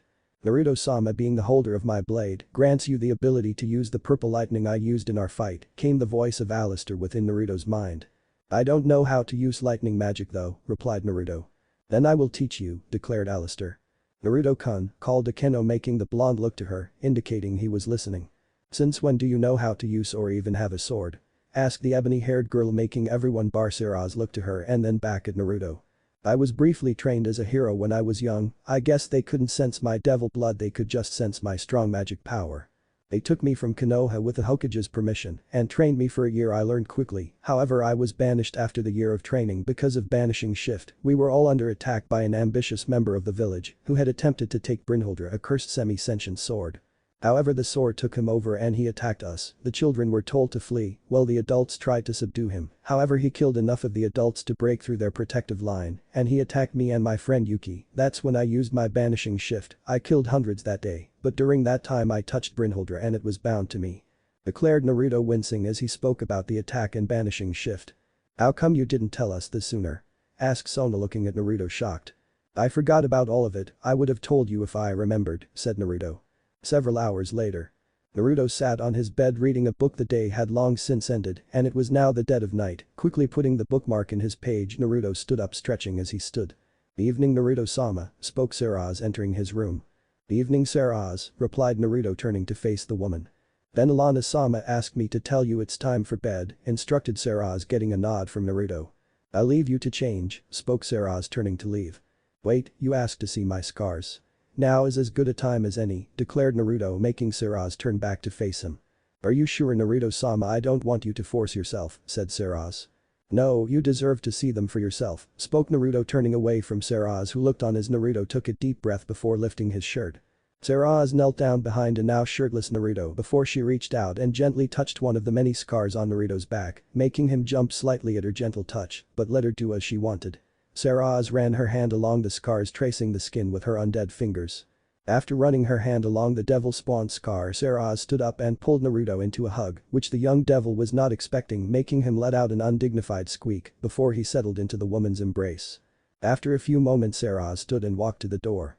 I thank you for showing me your scars, Naruto, spoke Saras before she stepped through the door, leaving Naruto alone in his room to change. About a week later, Citri Castle. Naruto stood in the gardens of Citri Castle with Saras, Sona and Tsubaki. Rias and her peerage had been assigned a mission in the overworld the day before. Sona had asked Naruto if he wanted to have a sleepover, which he had said yes to, with Saras going with him, and the blonde had brought Alistair with him, not wanting to leave the sentient sword in Gremory Castle, which was a good idea, given the three youths had decided to have some spars. Naruto stood opposite Tsubaki with Sona, Saras, Sona's older sister Serafal and Celtioma, standing off to the side with Lady Citri being the judge. Begin, called Celtioma, jumping back. Tsubaki put her hands in front of her as a magical circle formed before she reached into the circle, pulling out a pole which was quickly revealed to be an Agonata. Naruto threw his hand out to the side, quickly summoning Brynhildr, while his other hand just as quickly pulled Alistair from the sheath on Naruto's back, just in time for Naruto to cross his blades over his head, blocking a downward strike from Tsubaki. Naruto attempted to sweep her legs out from under her, but Tsubaki saw through his attack and jumped backwards over his leg, and it harmlessly passed under her as she disengaged from the blade lock. Naruto flared out his bat-like half-flaming wings and took off backwards into the air. Tsubaki flared out her own bat-like wings and took off after him, lunging forwards. Tsubaki flew under Naruto as he came to a complete stop in the air. Once more the two were only 10 feet apart, however now they were about 100 feet up in the air. Naruto smirked as Tsubaki turned back to him, only to watch as Brynhildr burst into light blue flames and Alistair began to lightly spark with purple sparks. Naruto jabbed his cursed flaming blade forwards, sending out a ball of fire that flew at Tsubaki, who quickly spun around, avoiding the ball of flame before ending up facing Naruto once more. Before Naruto could attack once more, Tsubaki shot forward swinging her weapon out wide. Naruto simply spun Alistair into a reverse grip before bringing the blade up to block the attack. Before he swung Brynhildr upwards at the bespectacled ebony-haired devil who quickly moved back Naruto's attack, only just singeing her clothes as she flew backwards. Naruto swung his flaming blade in a wide arc, sending a flaming wave towards Tsubaki, who quickly flew upwards to avoid the attack, only for Naruto to jab Alistair forwards, making purple lightning arc off the blade towards Tsubaki, who was barely able to spin out of the way of the lightning in time. However, before she could even counter-attack, another wave of fire courtesy of Naruto blade was flying at her. Scowling, Tsubaki let one hand fall from her weapon before she essentially drew a mirror in the air, a mystical mirror forming courtesy of the girl's sacred gear, the mirror absorbing Naruto's fire wave before the mirror shattered, and the wave flew back towards Naruto at twice the speed, giving the blonde little time to react. Vanishing Shift called Naruto swinging Brynhildr upwards, creating a green slash in the air that sucked in the flaming wave, making it dissipate into nothing, the green slash dissipating after it absorbed the flames. Both Tsubaki and Naruto were shocked by the blonde's move. Naruto, snapping out of his shock, first used Tsubaki's distracted state to his advantage, rushed forwards bringing Brynhildr downwards at Tsubaki, who upon seeing Naruto quickly brought the pole of her weapon up to block the downward strike from Naruto, however using his height of attack to his advantage, Naruto brought his foot forwards slamming it into her stomach, pushing the girl back. Before she could right herself, Naruto swung Brynhildr in an arc, sending out a wave of fire at Tsubaki once more, who scowled slightly again as she created another mirror which captured the wave of flame and sent it back at Naruto, who dodged out of the way and lunged at Tsubaki before she could stop him, the tip of his blade stopping just short of her throat. "I give," declared Tsubaki, getting a nod from Naruto, who sheathed Alistair and dismissed Brynhildr as the two floated to the ground. The two landed on the ground Tsubaki and were both quickly complimented on the spar. "Tsubaki-chan, can I have a word?" asked Naruto, drawing everyone's attention. Tsubaki herself was confused but agreed anyway before walking over to him. "Saras, would you mind staying here? I wish to talk with Tsubaki-chan alone," said Naruto, getting a nod from his queen as he and Tsubaki turned and walked away. "What's up, Naruto?" asked Tsubaki, looking at Naruto confused. The blonde said nothing for a moment, however when he was sure the two of them were far enough the others couldn't hear him, he spoke. "I know this may not be my place, but you still hold some resentment towards your sacred gear, don't you?" suggested Naruto, making Tsubaki's eyes widen before they narrowed. "You're right, it's not your place," said Tsubaki in an angry tone. Naruto nodded. "But you're the only one who's noticed and it is something I want to get off my chest if you listen," said Tsubaki, looking down sadly. "I wouldn't have said anything if I wasn't willing. You're my friend Tsubaki-chan," said Naruto with a smile. Sitting down, Tsubaki sat down next to him. "I have told you I was born to two members of the Shinra clan, right?" questioned Tsubaki, getting a nod from Naruto. "And you know they are a clan of loyal god worshippers that purify evil spirits, right?" questioned Tsubaki, once more getting a nod from Naruto, who was listening intently.